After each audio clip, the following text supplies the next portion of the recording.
Pen कुठलं होत नाही बा, याचा अर्थ त्यांचे दात चांगलेच आहेत का? नाही, मुळीच नाही. अच्छा. मी तर तुम्हाला मानेचं दुखणं, डोक्याचं दुखणं, हाताचं दुखणं, they are related to dental things. जर तुमचे दात हलणार नाही तर सो कॉल्ड जे म्हणतो आपण 70व्या वर्षी दात पडतात. सर्वात मोठं मिथ आहे, म्हातारपणाने कोणाचेच दात पडत नाही, काळजी न घेतल्याने पडतात. तुमच्या दातांमध्ये प्रॉपर म्हणजे हाडामध्ये इन्फेक्शन झालं असेल, क्रोनिक इन्फेक्शन असेल, that infection might travel through your blood system to your heart also. बापरे. येस. आणि तुमच्या हार्टचे जे वॉल्स असतात त्यांनाही इन्फेक्शन ते करू शकतात.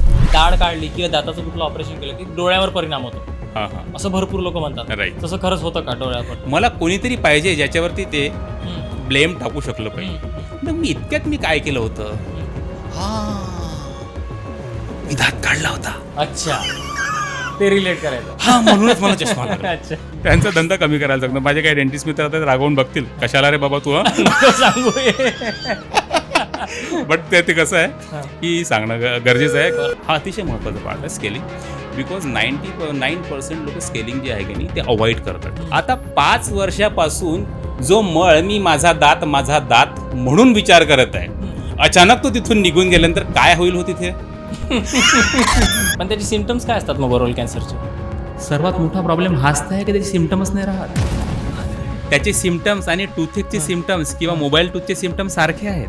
अच्छा. It is up to my experience, up to my calibre to diagnose oral cancer patient. ज्याला कॅन्सर असतो ना तो मुळीच डेस्परेट नसतो. सर हा जो दात आहे ना, हा दात इथला हलतोय सर, जरा बघा बरं.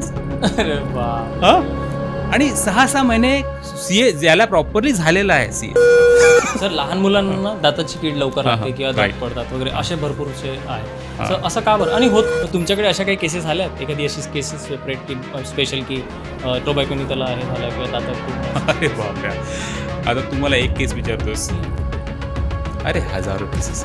काय सांगायचं तुला? मी महिन्याला तुला सांगतो, मी भयावह ही परिस्थिती यासाठी म्हणतो, मी महिन्याला कमीत कमी 2 ओरल कॅन्सरचे पेशंट डिटेक्ट करतो. आणि सबम्युकस फायब्रोसिस जे pre dentistry is not costly, your negligence make it costly.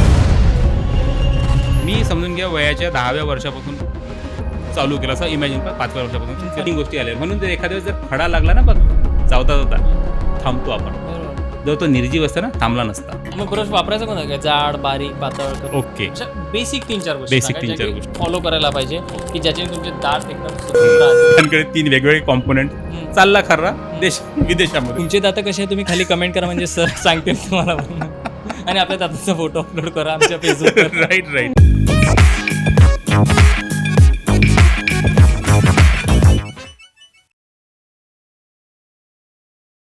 High, hello, नमस्कार. मी अभिनव. तुम्हा सर्वांचं एंडलेसच्या परत एका नव्या कोरा एपिसोडमध्ये स्वागत करत आहे. आजचा विषय ना खूप वेगळा आहे, सगळ्यांच्या जवळचा आहे, सगळ्यांच्या जवळ असलेल्या विषयावर आहे. तो विषय म्हणजे दात. दात म्हणजे नेमकं काय, दाताची काळजी कशी घ्यायची, ओरल कॅन्सर कसे होतात. तुम्ही या पॉडकास्टला तुम्ही आज शेवटपर्यंत राहणार आहे याची गॅरंटी आज द्यायला आपल्यासोबत आलेले आहेत तज्ज्ञ doctor, dentist, surgeon, doctor Prashant Rakade sir. So sir, welcome to endless गप्पा. थँक्यू अभिनव. काय म्हणता, कशा आहात सर? खूपच छान, मस्त. आजचा दिवस कसा आहे? आजचा दिवस खूपच छान आणि मला असं वाटतं की चांगला राहणार आहे आणखी. चांगला मी असं बोलताना तर मला ते वाटतच आहे. सर, मला ना एक बिलकुल सामान्य प्रश्न तुम्हाला विचारायचा आहे. आपल्याला प्रत्येकाला दात दिले असतात, कोणाचे वाकडे असतात, कोणाचे सरळ असतात.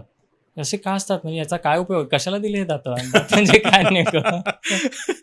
म्हणजे हा तर चॅलेंजिंग प्रश्न आहे अभिनव, की दात कशाला दिलेले आहेत. म्हणजे जसं डोळे कशाला दिलेले आहेत, नाक कशाला दिले आहेत, अगदी त्याचप्रमाणे कोणतंही जी गोष्ट आहे आपल्या शरीरामध्ये ती उगाचच दिलेली नाहीये. बरोबर. दात सुद्धा आपल्याला काहीतरी कारणास्तव दिलेले आहे. आणि सर्वात टणक असा भाग जर शरीरातला कोणता असेल तर तो म्हणजे आपले दात. तर साहजिकच आहे सगळे टणक दात आहे. अच्छा. म्हणजे the hardest part in your body is your tooth enamel. Specifically दाताच्या वरचा भाग इनॅमल, जो अगदी काचेसारखा किंवा त्याच्यापेक्षा हार्ड असतो. अच्छा. तर साहजिकच आहे, जर तो टणक भाग आहे, सर्वात मजबूत भाग आहे, तर तो त्याच कामासाठी दिला. जर तुझ्या हातात मी जर हातोडी दिली आणि मी तुला विचारतो तुझ्या हातात हतोडी का दिली, तर तू सरळ म्हणशील ना हा. की मला काहीतरी ठोकायसाठीच दिलेलं आहे. तर बरोबर. साहजिकच आहे. तर दात इतके टणक हा. आहेत ते त्या कामासाठी दिले आहेत. अच्छा काहीतरी तोडायसाठी, हा. काहीतरी चावायसाठी, अच्छा काहीतरी बारीक करायसाठी, अच्छा म्हणजेच हा. खाण्यासाठी. आता तू म्हणशील की बाबा खाणं तर आपण डायरेक्टली घेऊ शकतो. हा, हा. येस, पण त्याच्याने तुझं जे पोट आहे, हम्म, हम्म, पोटामध्ये दात नाहीत ना बेटा. हम्म, हम्म. दात तर तुझ्या तोंडा म्हणजे पहिल्यांदा दात आहेत. तर चावायसाठी जे आहे त्याचं बारीक करण्यासाठी म्हणून सर्वात महत्वाचं जे काम आहे हम्म, ते करण्यासाठीचं ऑर्गन म्हणजे दात. हम्म. आणि दुसरी गोष्ट, तुझ्या चेहऱ्यावरती जे स्माईल आहे ना बेटा, हम्म, हम्म. ते स्माईल लोकांपर्यंत पोहोचवण्याचं काम हम्म. हे दात करतात. तुझी पर्सनॅलिटी जी डेव्हलप झालेली हम्म. आहे, तू इतरांसमोर हसतोस, ते हम्म. प्रॉपरली हसण्यासाठी दात फार आवश्यक आहेत. 2 गोष्टींसाठी आपल्याला दात दिलेले आहेत. हम्म. ते म्हणजे एक तर खाण्यासाठी, हम्म. सगळं बारीक करायसाठी, जेणेकरून तुझ्या पचन संस्थेला हम्म, हम्म. खूप जास्त काम करावं लागू नये आणि ती पचनसंस्था खूप लॉंग टिकावी. हम्म, हम्म. खूप काही प्रॉब्लेम तुला येऊ नयेत, अदरवाईज तुला मग पोटाचे प्रॉब्लेम येतील. बरोबर बरोबर. त्यासाठी म्हणून दाताचं महत्वाचं काम आहे आणि त्या कामासाठी आपल्याला दात दिलेले आहेत. सर तुम्ही दाताचं इतकं चांगलं महत्व सांगितलं तरी लोक दातांकडे दुर्लक्ष करतात राव. हो, कसं असतं ना, जी गोष्ट आपल्याकडे आहे बरोबर. त्याचं कॉमनली आपल्याला महत्व नसतं. अच्छा हा, हा. आणि ती जेव्हा नसते की नाही हा. तेव्हा त्याचं मात्र महत्व हम्म. जाम जाणवतं. बरोबर इवन आहे. म्हणजे मी आता थोडंसं एक्झाम्पल देईन. एक सध्या आपली करंगळी आहे, हम्म. काही उपयोग नाही हो याचा, असा विचार जर केला तर काय आहे ना. नाही हो पर्वत उचल. हा. तुम्ही कसं नाही, म्हणताय? परंतु जर तुम्ही असं म्हणाल हा, हा. काय उपयोग आहे याचा, हा. ती जर नसेल तेव्हा तुम्हाला जाणवेल ना की हा. बाबा हे चैन लावताना किती प्रॉब्लेम जाते, मला शर्टाची बटन अंगठा नसेल तर काय होईल. हा, हा. सेम तसं आहे. पण दात ही कशी गोष्ट आहे की नाही की ज्याच्याने काही असं काही कोणते हॉर्मोन्स डेव्हलप होत नाही. बरोबर. सर्वात महत्वाचं म्हणजे हम्म, ते जर नसेल हम्म. तर तुमचा जीवही जात नाही. हम्म, हम्म. जसं तुमचं जर हार्ट जर फेल झालं तत्काळ तुम्ही मरू शकता. बरोबर. ठीक आहे, डोळ्यामध्ये काही इजा झाली तुम्हाला दिसणं बंद होतं, तसं दातासोबत आहे का? नाही. नाही. आणि तेही 32 दिलेले आहेत आपल्याला. हम्म. 32. इमॅजिन जर तुम्हाला 32 डोळे दिले असते अरे तर तुम्ही काय विचार केला असता? एखादा गेला तर चालतो ना. हा, हा, हा. दिस इज द मेन रिझन. अच्छा. खूप सारे दिलेले आहेत. हम्म, दुसरी गोष्ट, त्याच्यातून इमर्जन्सीमध्ये असं काही होत नाही, हम्म, हम्म, हम्म. म्हणून त्याचं महत्व नसतं. अच्छा. ती गोष्ट जेव्हा नसते त्यानंतर तुम्हाला त्याचं इम्पॉर्टन्स, जसं तुमचा समोरचा दात अचानक एखाद्या ऍक्सिडेंटमध्ये काही जरी झाला आणि तुटला, हम्म. मग तेव्हा मात्र तुम्हाला अरे बापरे इतकं महत्वाचं, मला हसताच येत नाही. हम्म, हम्म. खिडकी दिसते समोरची. तेव्हा मग तुम्हाला जाणवतं की त्याचं महत्व काय आहे. हम्म, हम्म. तर इम्पॉर्टन्स कसं असते त्या पर्टिक्युलर टाइमला तुम्हाला कोणते, केसांचंही तसंच आहे ना आपलं, राईट, ते नसल्यानंतर जाणवतं. हम्म, हम्म, हम्म. अर्थात माझ्याकडे अशा पद्धतीने बघू नकोस, नाही नाही, नाही, नाही. पण आहे, मला त्याचं महत्व आता बऱ्यापैकी जाणवायला लागलेलं आहे. तुम्हाला जाणवत आहे का माझ्याकडे बघून?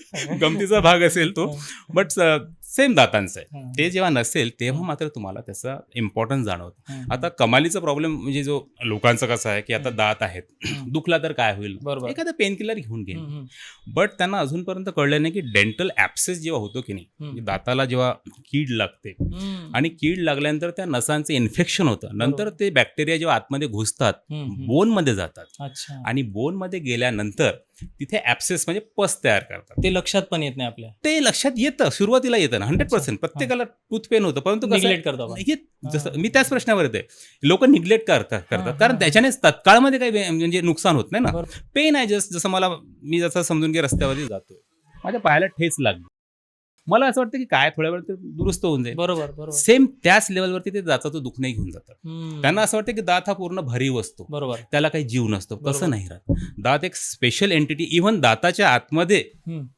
ज्याला मी पल्प म्हणतो, अच्छा. तो एक प्रकारचा ऑर्गनच आहे, असं समजून घ्या. अच्छा. त्याला आम्ही रूट कॅनल सिस्टीम असं म्हणतो, हम्म, हम्म, किंवा पल्प ज्याला आपण म्हणतो, तो एक ऑर्गन आहे अच्छा. आणि त्याची स्वतःची एक वेगळी फिजिओलॉजी आहे. हम्म, हम्म, हम्म. जेव्हा ती फिजिओलॉजी काही कारणास्तव इन्फेक्ट होऊन जाते, तिथून मग बॅक्टेरियाला एक मार्ग मिळतो, बरोबर. प्रॉपर चॅनल आहे, प्रॉपर ते त्याला का म्हणून एक नळी आहे ती, अच्छा. जी तुमच्या सरळ सरळ त्या हार्डेस्ट पोर्शन मधून डायरेक्ट तुमच्या ब्लड पर्यंत पोहोचण्यासाठी सरळ नळी आहे. हम्म. सरळ बॅक्टेरिया तिथपर्यंत घुसतात आणि एकदा का त्यांनी ते ॲप्सेस वगैरे तयार केलं, मग त्यावेळेस तिथून जे इन्फेक्शन्स होतात हम्म. ते इन्फेक्शन्स कुठेही कॅरी करतात. इव्हन नवीन शोध तर असा म्हणतो की जर तुमच्या दातांमध्ये प्रॉपर म्हणजे हाडामध्ये इन्फेक्शन झालं असेल, क्रोनिक इन्फेक्शन असेल, अच्छा. That infection might travel through your blood system अच्छा. To your heart also. बापरे. येस. आणि तुमच्या हार्टचे जे वॉल्स असतात त्यांनाही इन्फेक्शन ते करू शकतात. Even before going for any big surgeries, मोठे मोठे सर्जन सुद्धा हे सांगतात की तुमच्या याच्यामध्ये जर काही प्रॉब्लेम असेल, डेंटल प्रॉब्लेम असेल, you have to clear it first. Even ज्या प्रेग्नेंट लेडीज असतात त्यांच्यामध्येही डॉक्टर पहिल्यांदा स्केलिंग वगैरे करायला सजेस्ट करतात. अच्छा. अदरवाईज त्यांच्या याच्यामध्ये खूप लवकर हिरड्यांचे इन्फेक्शन होतं, ब्लिडिंग गम्स होतात, तिथूनही इन्फेक्शन कॅरी होऊ शकतं. आणि दॅट कॅन बी, म्हणजे ते काहीही होऊ शकतं. सेप्टिक जेव्हा होतं की नाही तेव्हा ते पर्टिक्युलर एखाद्या छोट्याशा पार्टचं असं राहत नाही इन्फेक्शन, तेव्हा ते पूर्ण बॉडीचं इन्फेक्शन होतं. आणि असं नाही की डेंटलमध्ये इमर्जन्सीज होत नाही. येस, होतात दॅट ॲप्सेस, इफ समजून घ्या तर तसं खालचा आपला मोलर आहे, मोलर टूथ आहे, तर मोलर टूथमध्ये जर इन्फेक्शन झालं आणि आपण त्याच्याकडे लक्ष दिलं नाही. मोलर म्हणजे हे खाली. हां, मोलर म्हणजे मोलर आपल्याला खालच्या आणि वरच्या मोठ्या दडात, मेन सावळ्या डाळात, त्याला आपण मोलर्स म्हणतो. त्याच्यानंतर छोट्या डाळा असतात त्याला प्रीमोलर म्हणतात, नंतर कॅनाईन येतं आणि त्यानंतर आपल्या समोरचे दिसणारे दात. ठीक आहे, म्हणजे सेंट्रल इन्सायझर आणि लॅटरल इन्सायझर. तर मोलर्स सर्वात मेन. मोलर्स कसे असतात, खास करून लोअर मोलर्स जे असतात, तिथून जर इन्फेक्शन जर ते कॅरी केलं खाली, तर पहिल्यांदा ते तुमच्या खालच्या बोनमध्ये इन्फेक्शन तयार करते. बरोबर. तिथे जर तुम्ही त्याचं ट्रीटमेंट नाही केलं तर मग तो ॲप्सेस वाढतो. आणि तो ॲप्सेस जर समजून घ्या तुमच्या बोनमधून फुटला आणि त्यानंतर तो तुमच्या मसल्समध्ये पोहोचला. मसल्समध्ये स्पेस असतात, तुम्हाला माहिती आहे, एक मसल आणि दुसरी मसल अशी जेव्हा असते की नाही, तेव्हा त्याच्यामध्ये एक स्पेस असते. त्या स्पेसमध्ये जर तो इन्फेक्शन पसरलं तर मग तो कम्प्लिटली स्पेस इन्फेक्टेड होतो. ओके. आणि तो इन्फेक्टेड जसा तो स्पेस झाला की त्यानंतर मग तो मसल्सच्या थ्रू सगळीकडे पसरायला लागतो. खास करून जसं आपला लोअर जर पार्ट आहे, त्या लोअर पार्टमध्ये मग स्पेस इन्फेक्शन होतं. आता मला सांगा, ग्रॅव्हिटी कशी ऍक्ट होते? जसं इथे जर इन्फेक्शन आहे तर तो कुठे जाईल? ग्रॅव्हिटीने तो सरळ सरळ खाली ट्रॅव्हल करेल. राईट. इव्हन तुम्ही झोपाल तरी खाली ट्रॅव्हल करेल. म्हणजे तो स्पेस इन्फेक्शन सरळ सरळ इथे येईल. आणि मग इथे इन्फेक्शन झाल्यानंतर जो खालची जी स्पेस आहे आपली त्याच्यामध्ये तो पुन्हा पटकन वाढतो. बरोबर. त्यावेळेस जर तुमच्या पेशंटची इम्युनिटी कमी असेल किंवा ते इन्फेक्शन खूप जास्त असेल तर सरळ सरळ इथे पस भरायला लागतो गळ्यामध्ये, तो खाली ट्रॅव्हल करू शकतो. 100% पूर्ण नेक रिजन इन्फेक्ट होऊन जाते आणि हे पेशंट्स मरू शकतात. बरोबर. ऍब्सोल्युटली. रिझन काय असतं माहिती, जेव्हा स्पेस इन्फेक्शन खूप वाढतं इथे इडेमा म्हणजे काय असतं माहिती, पाणी भरतं. अच्छा. पाणी इतक्या लेवलवरती भरतं की पेशंट श्वास घेऊ शकत नाही. बापरे. राईट. तर मग मोलरचं इन्फेक्शन इतकं साधं इन्फेक्शन नसतं. मग अशा केसमध्ये काय असतं की इमर्जन्सीमध्ये you have to cut that region. तिथून ते पूर्ण पस ॲप्सेस ड्रेन करावं लागेल. आणि जर पेशंट जर डायबेटिक नसेल वगैरे तर तो लवकरही ठीक होऊन जाईल. अदरवाईज जर ते स्पेस इन्फेक्शन खूप वाढलं, त्याला आमच्या याच्यामध्ये एक प्रॉपर टर्मिनॉलॉजी आहे, त्याला म्हणतात लुडविग्स एंजायना.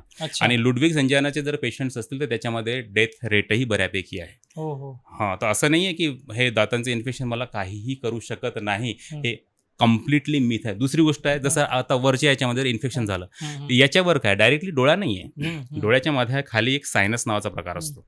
जर सायनस पूर्ण इन्व्हॉल्व्ह झाला तर सायनोसायटिस होतं. अच्छा. डोळ्यांच्या खालची जी पोकळी असते त्याला सायनस. तुम्ही जेव्हा श्वास घेता पहिले नाकातून जातं सायनसमधून आणि नंतर मग इकडे येतं गळ्यामध्ये. तर सायनस जो असतो की नाही ती पोकळी असते. आपण त्याला म्हणतो ना, जसं मला सर्दी जर झाली तर मला पूर्ण इथे दुखायला लागतं बघा डोळ्यांच्या खाली, दॅट इज नथिंग बट अ सायनोसायटिस. सर्दीमुळे सायनोसायटिस होतं. बट सायनोसायटिस जर या लेवलवरती झालं टूथच्या मुळे, देन तो मोठ्या लेवलवरती वाढू शकतो, तिथे पस जमा होतो. सायनस जर खराब झाला तर मग ENT सर्जनकडे जाऊन तुम्हाला सायनोसायटिस जर क्युअरच नसेल होत, you have to curette everything आतमधून. खूप डीप प्रोसेस आहे ती. Right. And it is a very very painful procedure also. तुम्ही आता जसं सर म्हटलं ना की म्हणजे पेन होतं पण निग्लेक्ट करतात लोक. आता ही जी तुम्ही गोष्ट सांगितली ही ते पेनफुल होण्याची गोष्ट सांगितली, कारण की त्याला पेन होतं मग त्यातून वाढत जातं. पण मला असं म्हणायचं आहे की मला पेन कुठलं होत नाही बा, किंवा ज्यांना दाताचा प्रॉब्लेम आहे पण त्यांना पेन होत नाही आहे तर ते निग्लेक्ट करताय, याचा अर्थ त्यांचे दात चांगलेच आहेत का? नाही, मुळीच नाही. अच्छा. मी तर तुम्हाला सांगतो, म्हणजे ॲज अ डेंटल सर्जन, तुम्ही एक नॉर्मल इंडिव्हिज्युअल जरी आणला माझ्यासमोर, त्याने जर स्माईल जरी केलं माझ्यासमोर, तरी मी त्याच्यातून जवळपास 10 गोष्टी काढून सांगू शकतो की याला हा प्रॉब्लेम आहे, याला तो प्रॉब्लेम आहे. मी करू? येस. हो, बिलकुल, ऍब्सोल्युटली. तुझ्या दातांना थोडेसे गॅप्स आहेत, एक दात तुटलेला आहे छोटासा. ओके. आणि होऊ शकते की पॅलेटल थोडंसं जिंजाबा जो आहे थोडंसं वर गेलेला आहे, इन्फ्लेमही राहू शकतो आतमध्ये, मे बी तुला स्केलिंगची गरज आहे. ओके, जे की रुटीन आहे. तर असं बघितल्यानंतर बऱ्यापैकी जाणवतं. अच्छा. तुझ्या ह्याच्यामध्ये फार कमी आहेत, you are good boy. Thank you. तुझी ओरल हायजीन थोडी बरी आहे, बऱ्यापैकी आहे. तर असं नाही की तुमचे दात कसे आहे तुम्ही खाली कमेंट करा, म्हणजे सर सांगतील तुम्हाला पण. आणि आपल्या दाताचा फोटो अपलोड करा आमच्या फेसबुकवर. राईट बऱ्यापैकी सांगतो. आणि हो, बरेचदा कसं असतं, आम्ही कोणत्याही फंक्शनमध्ये वगैरे जातो की जसं एखादं कोणी कॉस्मेटॉलॉजिस्ट असेल किंवा काही असेल, कोणतं एखादी ब्युटिशियन असेल, तर त्याला नेहमी तो त्या पद्धतीने व्ह्यूने बघतो. बरोबर. हा. आम्ही सुद्धा अगदी त्याच व्ह्यूने, कोणी जवळचा व्यक्ती जरी आला, काही त्याने स्माईल जरी केलं, अचानक माहीत नाही पण आमच्या सबकॉन्शियस माइंडमध्ये नाही का आम्ही प्रॉब्लेम्स शोधायला अरे बापरे. त्याला सांगत नाही, पण लिटरली कोणी स्माईल जरी केलं तरी पटकन आमच्या नजरेमध्ये दिसतं, अरे यार he require this thing, he should do this thing. तर हा नेहमी आमच्यासोबत होत असतो. आणि it's a normal thing being a specialist. ह्या सगळ्या गोष्टी नेहमी जात असतात. तर तुझा जो प्रश्न होता जो महत्वाचा, की बाबा नॉर्मल दात असणाऱ्यांना त्यांना असं का नाही वाटत की त्यांच्यात काय प्रॉब्लेम असतो. 100% प्रत्येकाला प्रॉब्लेम असतो. हे बघा, 2 गोष्टी आहेत म्हणजे हेल्थ सिस्टीममध्ये. एक तर प्रॉब्लेम झाल्यानंतर तुम्ही जर ट्रीटमेंट करा, अदरवाईज प्रॉब्लेम होऊ नये म्हणून ट्रीटमेंट करा. राईट. डेंटल ह्या फॅकल्टीमध्ये बरेचसे लोक असे म्हणतात की dental treatment is very expensive and all something like that. या though it's correct to some certain extent. Reason काय? It's a negligence. आता मला सांगा, एखाद्या पेशंटच्या दाताला कीड लागत आहे, ओके, आता ती कीड तर ठीक आहे, नॉर्मल लागत आहे, पण बाबा ती कीड लागत आहे हे तुला तर दिसत नाहीये ना. लवकर ट्रीटमेंट नाही घेतली दाताची दर 6-6 महिन्यात जर तू चेकअप केलं असतं, ती कीड सुरुवातीच्या लेवलवर लक्षात आली असती, इमर्जन्सीमध्ये डॉक्टरने फिलिंग करून टाकली असती, तुझं नेक्स्ट लेवल नसतं गेलं. किंवा जर समजून की तुझ्या हिरड्यांमध्ये थोडंसं ब्लिडिंग आहे, तुला माहित आहे, मग तू तत्काळमध्ये जाऊन काय प्रॉब्लेम एकदा चेक करून घ्या. फक्त स्केलिंग केल्यानं होऊन जातं. तुम्ही इतकं जर प्रॉब्लेम वाढवाल, ते टीथ आतमधून खराब होत आहेत, हिरड्या खूप खराब झाल्यात, आता सरळ गम सर्जरी करायची. आता मला सांगा, स्केलिंग जास्त खर्चिक की gum surgery? Gum surgery. Absolutely. Filling is very expensive or a root canal treatment. बरोबर. किंवा रूट कॅनलही नाही केलं, मग इम्प्लांट करावं लागलं किंवा ब्रिज लावावा लागला. Which is expensive? Root canal और bridge. Why it's expensive? Because prophylaxis is not good. बरोबर. तुम्ही जर क्लिनिंग प्रॉपरली केलं असतं, सुरुवातीला स्केलिंग केलं, तुम्हाला गम डिसीजेस होणारच नाही. तुम्ही प्रॉपरली जर फिलिंग करून टाकलं, तुम्हाला तो दात त्यापर्यंत जाणारच नाही. म्हणजे ऍक्च्युली ते खूप स्वस्त असतं, पण तुमचं निग्लिजन्स त्याला. स्केलिंग म्हणजे फक्त क्लिनिंग येतं का? लोकांना याबद्दल थोडासा मिथ आहे, म्हणजे खास करून आपल्या भागामध्ये. मला दात सफाईला जायचं आहे. आपल्या भागात म्हणजे विदर्भामध्ये.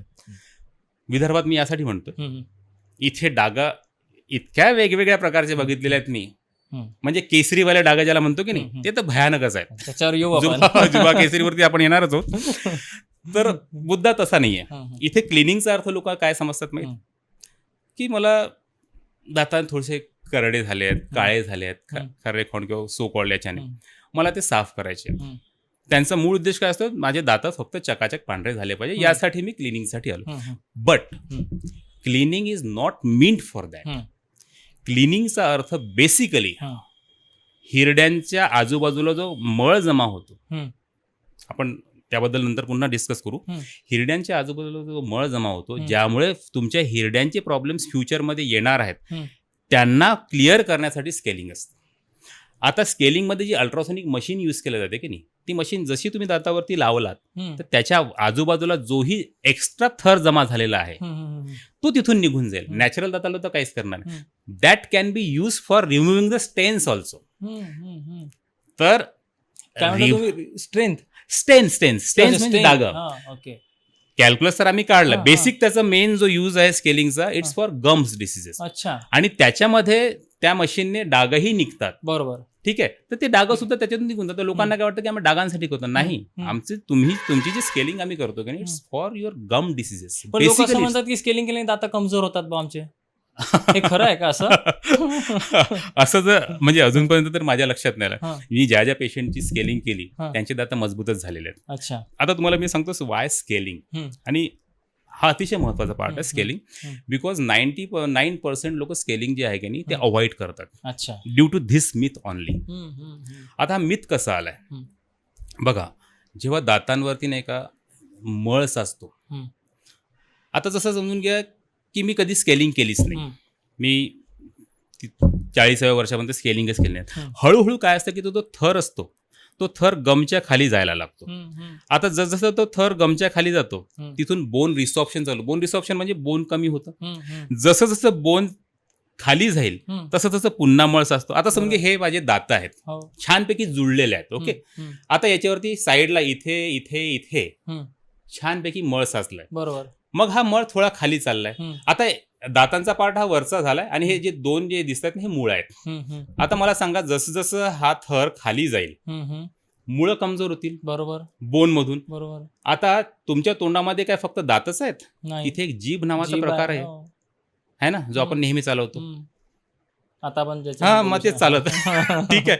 आता ही जीभ तेव्हा काही प्रॉब्लेम करणार नाही, नाही. हा. बट आता काय झाले की दात थोडेसे कमजोर झालेत, हा. ते थोडेसे मुव्हेबल झालेत. हम्म. तर ते कसे मूव्ह होतील? लाईक असे, दिस, अच्छा, हा. थोडेसे. हम्म. आता पुन्हा मूव्ह झाले. हम्म. मग आता जी जागा आहे ती कशाने भरणार आहेत? पुन्हा मळ साचेल, बरोबर. पुन्हा कॅल्क्युलस जमा होईल, पुन्हा बोन खाली जाईल. आता दात पुन्हा खाली गेलाय.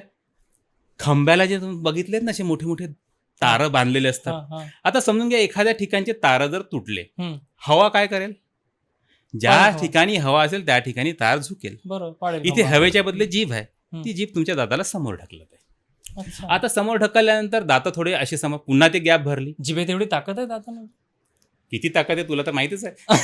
नाही, दाताला ढकलायची ताकद. जिभेमध्ये इतकी ताकद आहे ना, देशांना हलवू शकते. दात नाही, काय बरोबर चीज आहे, आहे. ते तर आहेच. तर सांगायचा मुद्दा असा आहे हम्म. की जीभ त्याला समोर ढकलते. हम्म. आपण बोलतोय असं काही करतोय, हम्म. जीभ तेव्हा ढकलू शकत नाही. एखादी मजबूत गोष्ट तुम्ही नाही हलवू शकत नाही ना हलवू नॉर्मली, शकत. परंतु जेव्हा ती कमजोर होते तेव्हा ती हलेल. हा. ना? Right, right, right. तो जो फर्स्ट लॉ ऑफ हम्म. न्यूटनचा लॉ जो आहे की नाही, हम्म. Unless and until it is acted upon by external unbalance force, बरोबर. हा. Anything cannot be moved. Right, right. तर तो फर्स्ट लॉ ऑफ, त्या लॉ ऑफ मोशन मध्ये पहिल्यांदा तो मुव्हेबल नव्हता. आता जीभ म्हणा किंवा तुमचं बोट नाही, इव्हन चावणं सुद्धा, ते सुद्धा त्याला मूव्ह करू शकतील. आता बरोबर. हळूहळू ती गॅप वाढल्या, हम्म. तिथे पुन्हा मळ साचला. हम्म. आता 5 वर्षांतर तुम्हाला असं जाणवलं की सर माझ्या तोंडातून खूप वास येत आहे वगैरे वगैरे, तुम्ही डेंटिस्टकडे जाल. हम्म. राईट. डेंटिस्टचं पहिलं काम काय आहे? स्केलिंग करेल. तो बरोबर. स्केलिंग करेल म्हणजे तो एक्झॅक्टली काय करेल? ह्या ज्या फटी पडलेल्या आहेत, हम्म. या फटींमधून तो मळ काढेल. दिस इज द बेसिक रिक्वायरमेंट. अच्छा. ओके. हम्म. अदरवाईज तुमची हिरड्या ठीकच नाही होणार. हम्म. आता 5 वर्षापासून जो मळ मी माझा दात म्हणून विचार करत आहे, हम्म. अचानक तो तिथून निघून गेल्यानंतर काय होईल हो तिथे? गॅप पडेल. बरोबर, बिलकुल. मग ती गॅप मी नाही पडली दादा, स्वतः ती गॅप तुम्ही 5 वर्ष, आता ती जर तुम्ही 10 वर्षानंतर आले असते तर माझी गॅप हे एवढी मोठी. बापरे. बरोबर. किंवा तुम्ही आलेच नाही, हम्म. दात हलते घेऊन याल. हम्म. मग मी काय म्हणेन, सर तुमचे हे ते दात आहेत ना, गेलेत हो. आता काढावे लागतात. मग एवढी मोठी गॅप. बरोबर. म्हणण्याचं तात्पर्य गॅप जी आहे हम्म. ती पेशंट स्वतः क्रिएट करतो. बरोबर. आम्ही फक्त ती तुम्हाला दाखवतो बस इतकंच. हा. पण जशी ती गॅप आम्ही तिथून कमी करतो, आता तिथून मुळं तिथून खाली जाणं स्टॉप झालंय. बरोबर. तिथून तुमच्या दातांचं हिलिंग चालू होईल. होऊ शकतं की थोडंसं बोन फॉर्मेशन होईल तर ही गॅप कमी होईल. म्हणून तुम्ही म्हटलं ना, ही गॅप कमी करतो आम्ही त्या स्केलिंगने, ना की जास्त करतो.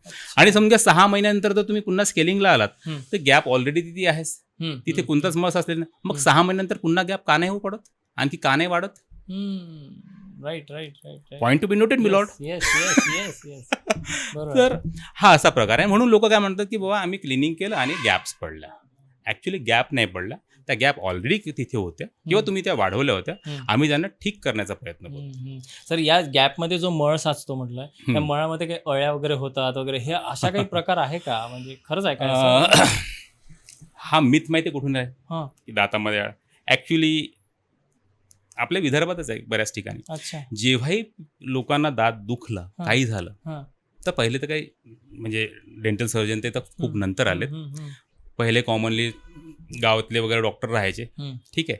आता ते काय द्यायचे, काय जास्तीत जास्त एखादे पेनकिलर वगैरे. बरोबर. नाही, दुसरं तर काही इलाजच नव्हता, दुसरं काही करू शकत नव्हते. मग त्याच्यामध्ये काही झाडफूकवाले आले. ओके. आता ते काय करायचे माहित आहे? झाडफूकवाले नॉन डॉक्टर. हा, नॉन डॉक्टर्स किंवा सो कॉल्ड खूपच तज्ज्ञ. हा, तर ते त्याच्यामध्ये आलेत आणि मग त्यांनी एक जादू काढली. ते काय करायचे माहिती आहे, जसं हम्म. दातामध्ये दुखणं आहे हम्म. की मग जायचे ते हम्म. त्या व्यक्तीकडे, नाही बाबा हा कानामध्ये काहीतरी टाकतो हम्म. आणि दातातल्या अळ्या मग कानातून काढतो. हम्म. आणि हे लिटरली ते करतात आणि मग घ्या अळ्या. एवढ्या अळ्या होत्या तुमच्या दातामध्ये. बापरे. अजूनही चाललाय तो सर्रास प्रकार चाललाय. हम्म. मी खूपदा जनजागृती केली याच्याबद्दल की हम्म. बाबा अशा अळ्या अजूनपर्यंत मेडिकल सायन्समध्ये हम्म. किंवा आमच्या पुस्तकांमध्ये हम्म. भेटलेल्या नाही आहेत. हम्म. हम्म. हम्म. ह्या अळ्या नसतातच त्या- दातामध्ये. कुठे अळ्या आहेत? आता मी जर तोंड जर उघडलं किंवा एखाद्या पेशंटला तुमच्या जवळ आणून दाखवलं, खूप खराब दात असले, एकही हम्म. अळी तुम्हाला दिसणार नाही. हम्म. हम्म. अळी नावाचा प्रकार नसतोच. हम्म. हा एक तुम्हाला एक मजेदार केस सांगतो मॅडम. सांगा सांगा. Yes. म्हणजे अळ्या नावाचा प्रकार जो आहे त्याला डेंटल मायासिस म्हणतात. डेंटल. मायासिस. अच्छा. हा डेंटल मायासिस मी एक तुम्हाला जस्ट फॉर अ नॉलेज, हम्म. फार एक्स्ट्रीमली रेअर कंडिशन आहे. हम्म. हम्म. तर ही कंडिशन कशी आहे माहिती आहे? हम्म. काही लोक असे तोंड उघडून झोपतात रात्री, हम्म. त्यांचे दात एक दोन केसेसमध्ये असं झालंय की जी माशी असते ना, माशी, हम्म. तिने त्यांच्या जो डेंटल सल्कस आहे, दात आणि दात हिरड्यांच्या मधली जी जागा, तिथे अंडे टाकले हम्म. आणि ते अंड्यातून जे लार्वा निघाले त्यांनी पूर्ण आतमध्ये जाऊन पूर्ण तो दात आणि तो बोन खराब केला. नंतर काही दिवसानंतर पेशंटला लक्षात आलं इथून काहीतरी अळ्यासारखं निघत आहे. Hmm. That is nothing but a larva. Extremely rare case आहे. मी फक्त तुम्हाला सांगायचं म्हणून, ते काय अळ्या नव्हत्या त्यावेळेस. हम्म. या जगामध्ये हार्डली 3-4 केसेस फक्त त्या डेंटल मायासिस म्हणून तो प्रकार आहे, तो अळ्या अच्छा. नसतात, हम्म. त्या लार्वा होतं आणि ते एक्स्ट्रीमली रेअर आहे. हम्म. तर अळ्या मात्र कधीच नसतात. नाही तर तुम्ही म्हणाल एकदा गुगल सर ऐसा बी होत आहे, हम्म. म्हणून तुम्हाला पहिल्यांदा कन्फर्म करतोय की तो मायासिस हा प्रकारच वेगळा आहे. अच्छा. ते माशांची लार्वे होते आणि ते हम्म. कुणाच याच्यामध्ये होत. मग तुम्ही हे जर म्हणाल की कीड लागलेल्या दातामध्ये अळी वगैरे असते, नाही नाही नाही, इट इज अ बॅक्टेरियल ने होणार, म्हणजे बॅक्टेरिया होणार तो प्रॉब्लेम आहे. हम्म. हम्म. हम्म. आपण कीड या विषयावरती स्पेशली यूज बरोबर. हा, बरोबर. नाही, because- नक्कीच नाही, कारण की तो खूप गंभीर विषय हा आहे. तो गंभीर. आणि मात्र हा. लोक प्रॉब्लेम कसा असतं माहिती आहे, जेव्हा आपण कीड म्हणतो हम्म. तर डोक्यामध्ये काय येतं? हम्म. किडा. किडा. हा. लाईक दिस. हा, ओके. right, right, right, तर right, right. किडा कसा राहील ना, हा. दातामध्ये तो किडा तर राहणार नाही. हा. तो किडा पण आपल्याला असं सबकॉन्शियस माइंडमध्ये असं जाणवते की एखादं काहीतरी असेल, तो जातो त्याच्यानंतर दात खराब करतो, खाऊन टाकतो वगैरे, नाही का ना. खास करून मुलांना वगैरे तसंच वाटतं. हम्म. किंवा आजकाल याच्यामध्ये ॲड्समध्ये वगैरे बघा ते दाखवताना कार्टूनमध्ये, हे ते बडे बडे किडे, हम्म. हम्म. है ना, हम्म. मुलांना तसंच ते वाटतं. चालताना दाखवतो ते advertisement किडे वगैरे. ते बॅक्टेरियाज आहे, ते दाखवतात त्यांचे हात पाय तोंड वगैरे, नाही का. तर असा काही तो प्रकार नाहीये. हम्म. हम्म. तर कीड एक्झॅक्टलीचा अर्थ, कीडचा अर्थ असतं की दातामध्ये due to acid formation by the bacteria hmm. Hmm. जो गड्ढा होतो आणि गड्ढा कालांतराने काळसर दिसतो. बरोबर. म्हणून आम्ही लोकांना समजण्यासाठी तुमच्या दातांना कीड लागली समजतो, पण कीड म्हणजे किडा नावाचा प्रकार नसतो. अच्छा. हा. म्हणजे Rusting. राईट, किडा नावाचा प्रकार नसतो. पण लोकांना असं वाटतं की कीड म्हणजे काही किडा नाही. हम्म. किडा नाही आणि अळ्या नाही. तोंडामध्ये किंवा दातामध्ये हे काहीही प्रकार हम्म. नसतात. हम्म. ऍब्सोल्युटली. म्हणजे ही रबिश थिंग ज्याला म्हणू की हम्म. दातामध्ये अळ्या होतात बघा, ऍब्सोल्युटली प्युअरली ते चुकीचं आहे. आणि जेही लोक कानातून अळ्या काढतात, मी या पॉडकास्टच्या माध्यमातून सांगतो की तुम्ही लवकरात लवकर हा बिझनेस बंद करून टाकावं. नक्की. कारण त्याच्याने लोकांमध्ये इतका प्रॉब्लेम येत आहे. हम्म. आणि जे काही तुम्ही सोकॉल्ड 100-150 रुपये घेत असाल, पण त्याच्यापायी जो प्रॉब्लेम येत आहे आम्हाला तो खूपच जास्त आहे. आणि दुसरी गोष्ट, तुम्ही पेशंटला कॉम्प्लिकेट करून पाठवता ना. आज त्याला डेंटल ॲप्सेस होत आहे आणि तो आमच्याकडे जर लुडविग एंजायनामध्ये जर आला हम्म. आणि पेशंटला जर मला ICU मध्ये जर ऍडमिट करावं लागलं, हु इज रिस्पॉन्सिबल? त्याने जो वेळ घालवला, पण वेळ त्याने का घालवला? हम्म. तुम्ही जे मिथ पसरवलं होतं म्हणून त्याने वेळ घालवला. म्हणजे सर हा डेंटल याच्यातला होणारा स्कॅम आहे? हां. कारण की मी ना सर काही दिवसांपूर्वी एक होमिओपॅथिक डॉक्टर आहे, त्यांचा पॉडकास्ट केला होता. हम्म. मी त्यांना हा प्रश्न विचारला की याच्यातले काही असे स्कॅम्स आहेत का या तुमच्या डोमेन मधले? Scam is not, this is not a scam by a dentist और फ्रॅटर्निटी. ते कानातून अळ्या काढतात. हा, ते स्कॅम म्हणजे कसे, ते गावातले जे लोक आहेत, हा. बरं आहेत आपल्याकडे. पण म्हणजे ते तर डॉक्टर म्हणूनच रिप्रेझेंट करतात. नाही नाही नाही, डॉक्टर म्हणून रिप्रेझेंट नाही करत स्वतःला. हो, हो. हा, ते काय म्हणतात, ते बुवा लोक नाही का, अच्छा. हा हा हा, सो कॉल्ड लोक तिथे जातात. Got it. हा, तर तो प्रकार आहे. इट्स नॉट हा स्कॅम तसं नाही म्हणता येत, परंतु जसं आता आमच्या फ्रॅटर्निटीमध्ये बरंचसं असं आहे, ते लोकांना शोधावं लागेल. त्यासाठी आपण त्या विषयावरती पुन्हा एकदा येऊ. नक्की नक्की. म्हणजे कसं आहे की डेंटिस्ट काम करत आहे हा भाग वेगळा, हम्म.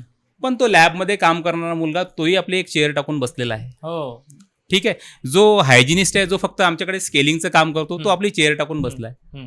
आता हे तर ओळखावं लागेल ना. मी या प्रश्नावर सर येणार भोंदू डॉक्टर ज्याला म्हणून, Yes, yes. हा, तो स्कॅम आहे. आणि त्याला ते आम्हाला बऱ्यापैकी माहित आहे. हम्म. आम्ही त्याची कंप्लेंट्सही केलेली आहेत की बाबा तुम्ही नॉन ऑथराइज पर्सनला इतकं छानपैकी क्लिनिक जो चालवून राहिला, हम्म. Why you are not taking action on them. Right right right. तुम्ही ते लोकांसोबत खेळता. त्याने जर अॅनेस्थेशिया द्यायचा प्रयत्न केला, ठीक आहे, त्याला ते नाही जमलं, त्याने कुठे टाकलं, एखाद्या वेळेस कधी कधी डीपमध्ये चालला गेला, होऊ शकतं एखाद्या वेळेस कॅरोटिड आर्टरी किंवा काही दुसऱ्या याच्याला हे झालं आणि तिथून त्याला ब्लिडिंग झाली किंवा काही होऊ शकतं, ॲलर्जिक रिॲक्शन झाली, what ever it may be. तर जसं तुम्ही मगाशी मीथ बद्दल बोलत होते ना, राईट.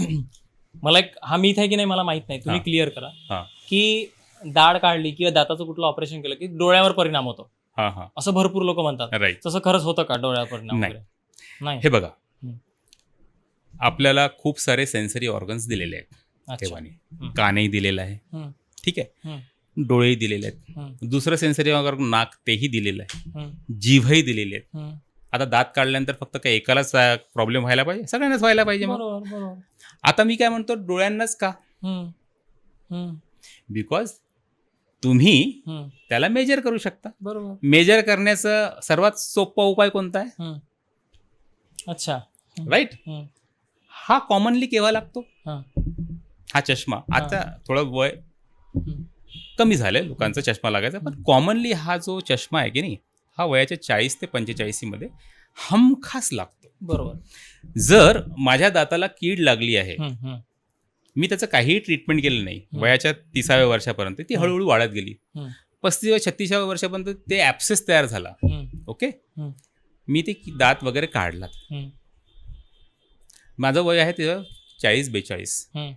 माझे सगळेच ऑर्गन्स जे आहेत, सेन्सरी ऑर्गन्स, ते तसेही आता हळूहळू वार्धक्याकडे चाललेले आहेत. कुठे ना कुठे कोइन्सिडन्स तर राहीलच ना. मला कोणीतरी पाहिजे ज्याच्यावरती ते ब्लेम टाकू शकलं पाहिजे. मग मी इतक्यात मी काय केलं होतं, मी दात काढला होता. अच्छा, ते रिलेट करायचं. म्हणूनच मला चष्मा लागला. अच्छा. बाप रे. बरं, ज्यांना चष्मा लागलाय आता 10 वर्षानंतर, माझ्या चष्म्याचा नंबर वाढला हो दात काढल्यापासून. मग डोळ्याचे डॉक्टर हे सांगत नाही का याच्यामुळे असं होतं? डॉक्टर सांगतात ना. अच्छा, सांगतात. पण तुम्हाला जर ते बिलीव्हच करायचं नाहीये, मग मी बऱ्याचदा लोकांना, मग तुम्हाला माहित आहे त्या दिवशी नाही का तुम्ही इथून दात काढून गेलो, तुम्हाला ठेचही लागली होती पायाला. अच्छा. तुम्ही त्याला काउंट नाही केलं ना. So this is a myth. आता मिथ कसं आहे, कसं राहतं, आता दाताच्या जवळ डोळे आहेत, तर लोकांना काय वाटतं की एकच नर सप्लाय करत असेल, इथून एक जात असेल एक नर, ती यालाही सप्लाय करते, यालाही सप्लाय करते, याला काढल्याबरोबर त्या नसेला धक्का लागला असेल. बरोबर आहे की नाही? म्हणून डोळे. बरं, तेच नाही, डोक्यावर परिणाम होतो. हा एक मोठा गैरसमज. मी एका मला प्रश्न, सर डोळ्यावर परिणाम होतो असं मी ऐकलेलं आहे, डोक्यावरही परिणाम होतो. मग त्याला मला सांग, म्हटलं ह्या ब्रह्मपुरीमध्ये तुझ्या आजूबाजूला पागल लोक किती आहेत? किती पागल आहेत? तर सर म्हणजे नाही आहेत सर. मी म्हटलं दर वर्षाला 1000 दातं काढतो, या हिशोबाने गेल्या 20 वर्षामध्ये इथे जवळपास 20,000 पागल लोक दिसायला पाहिजे होते. पण नाही, म्हणजे absolutely it's a big myth. परत कॅन्सर होतो असंही काहीतरी मिथ. अरे बाबा, त्या आता मिथच्या बद्दल काय सांग, आता त्याला मी डिटेलमध्ये घेणार, बिकॉज हा जो पार्ट आहे, या पार्टच्या पायी आम्हाला खूप जास्त त्रास होतो. लिटरली मी काही काही केसेस अशा बघितल्या ज्याच्यामध्ये ऍप्सेस आहे पेशंटला, ड्रेन तर मी केला ऍप्सेस, बट यू नीड एक्स्ट्रॅक्शन. हे बघ कसं असतं, जसं एखादी फॅक्टरी आहे जी विष तयार करत आहे, असा विचार करू आपण, ठीक आहे, आणि ते विष पर्टिक्युलर ठिकाणी चाललंय ट्रकांच्या माध्यमातून. तर बेसिक ट्रीटमेंट काय राहील की हे विष गेलंच नाही पाहिजे याच्यानंतर, त्या फॅक्टरीला बंद करणं. बरोबर है ना. मी ट्रक्सला किती बंद करीन ना, त्याचा अर्थ काहीच नाही. पुन्हा ते तसंच मी ऍप्सेस ड्रेन केलाय, म्हणजे मी ट्रक्स बाजूला केलेत, राईट. मॅन्युफॅक्चरिंग बंद झालं पाहिजे. पण मॅन्युफॅक्चरिंग इज द कल्प्रिट. जो टूथ आहे तो कल्प्रिट आहे. You have to remove that. This is the basic treatment requirement. आणि तो पेशंट मग मला काय म्हणतो, सर नाही दात काढल्याने कॅन्सर होतो सर, आमच्या घरी आणि इकडे तिकडे झालेला आहे सर, दात काढला आणि कॅन्सर झाला. एक्सपिरियन्स शेअर करतो. हे एक्सपिरियन्स याला कुठून येतात तर माहित नाही. असं झालं सर, तुम्ही काही करा सर, मी तर काढणार नाही. अरे पण इट इज रिक्वायर्ड. वापस जातो, वापस नाही करतो, नाही करत. बापरे, किती समजवल्यानंतर खूप समजावं लागतं अशा पेशंटला की बाबा असं नाही. आता तुला हेच सांगतोय याचं मिथ कसं आहे, रिझन वाय दिस? हम्म. बेसिकली ओरल कॅन्सर जो आहे सुरुवातीच्या घटकांमध्ये डायग्नोज करता येत नाही. इट इज व्हेरी डिफिकल्ट, बरोबर. Specially if it is if it is inside gingiva, दातांच्या खालचा जो बोन आहे त्याच्या आजूबाजूला जर असेल, आतमधून जर असेल किंवा अशा ठिकाणी जिथून आम्हाला ते दिसतच नाही, राईट, तर तो डायग्नोजेबल नाही राहत. बरोबर. Means oral cancer is there. बरोबर. आता काय असतं की आतमधून मग तो बोन खराब करतो. पण त्याचे सिम्पटम्स काय असतात मग ओरल कॅन्सरचे? सर्वात मोठा प्रॉब्लेम हाच तर आहे की त्याचे सिम्पटम्स नाही राहत. अरे, त्याचे सिम्पटम्स आणि टूथेकचे सिम्पटम्स किंवा मोबाईल टूथचे सिम्पटम्स सारखे आहेत. अच्छा. It is up to my experience, up to my calibre to diagnose oral cancer patient. आता होतं काय, बरेचदा इनएक्सपिरियन्स डॉक्टर्स असतात. ओरल कॅन्सरचा पेशंट असतो तो पेशंट काय सांगतो माहिती आहे सर, आणि हो, ओरल कॅन्सरच्या पेशंटची एक खासियत आहे, ज्याला कॅन्सर नसतो ना तो खूप डेस्परेट असतो, सर मला कॅन्सर तर नाही वगैरे, नाही का. आणि ज्याला कॅन्सर असतो ना तो मुळीच डेस्परेट नसतो. सर हा जो दात आहे ना, हा दात इथला हलतोय सर, जरा बघा बरं असं. अरे बाप. आणि 6 महिने सीए ज्याला प्रॉपरली झालेला आहे सीए, तो सुद्धा बिलकुल सर फक्त हा काही नाही देत, फक्त छोटंसं फोड आलं होतं, दात हलतं, दात काढून द्या सर. आता ही झाली जिथे मला माहित आहे की ते ओरल कॅन्सर आहे, तर मी तर त्याला हातही नाही लावत. बिकॉज म्हटलं हा दिस इज द बेस्ट कॅन्डिडेट जो आता जाईल आणि गावभर पसरवेल की याच डॉक्टरने दात काढला आणि मला कॅन्सर झाला. But there are some cases जिसमें पेशंट को कॅन्सर है डायग्नोज ही नहीं हुआ है. इनएक्सपिरियन्स डॉक्टर आहे, त्याने बघितलं की मोबिलिटी दिसत आहे, त्याने काढून टाकला. बिकॉज वो हिल रहा है, पेशंट को तकलीफ हो रही है, you have to remove it. बरोबर. आपने निकाल लिया. बरोबर. But oral cancer is already तिथे आहे, तो तर होणारच आहे, तो तर पसरणारच आहे. मग त्याने दात काढला म्हणून मला कॅन्सर झाला.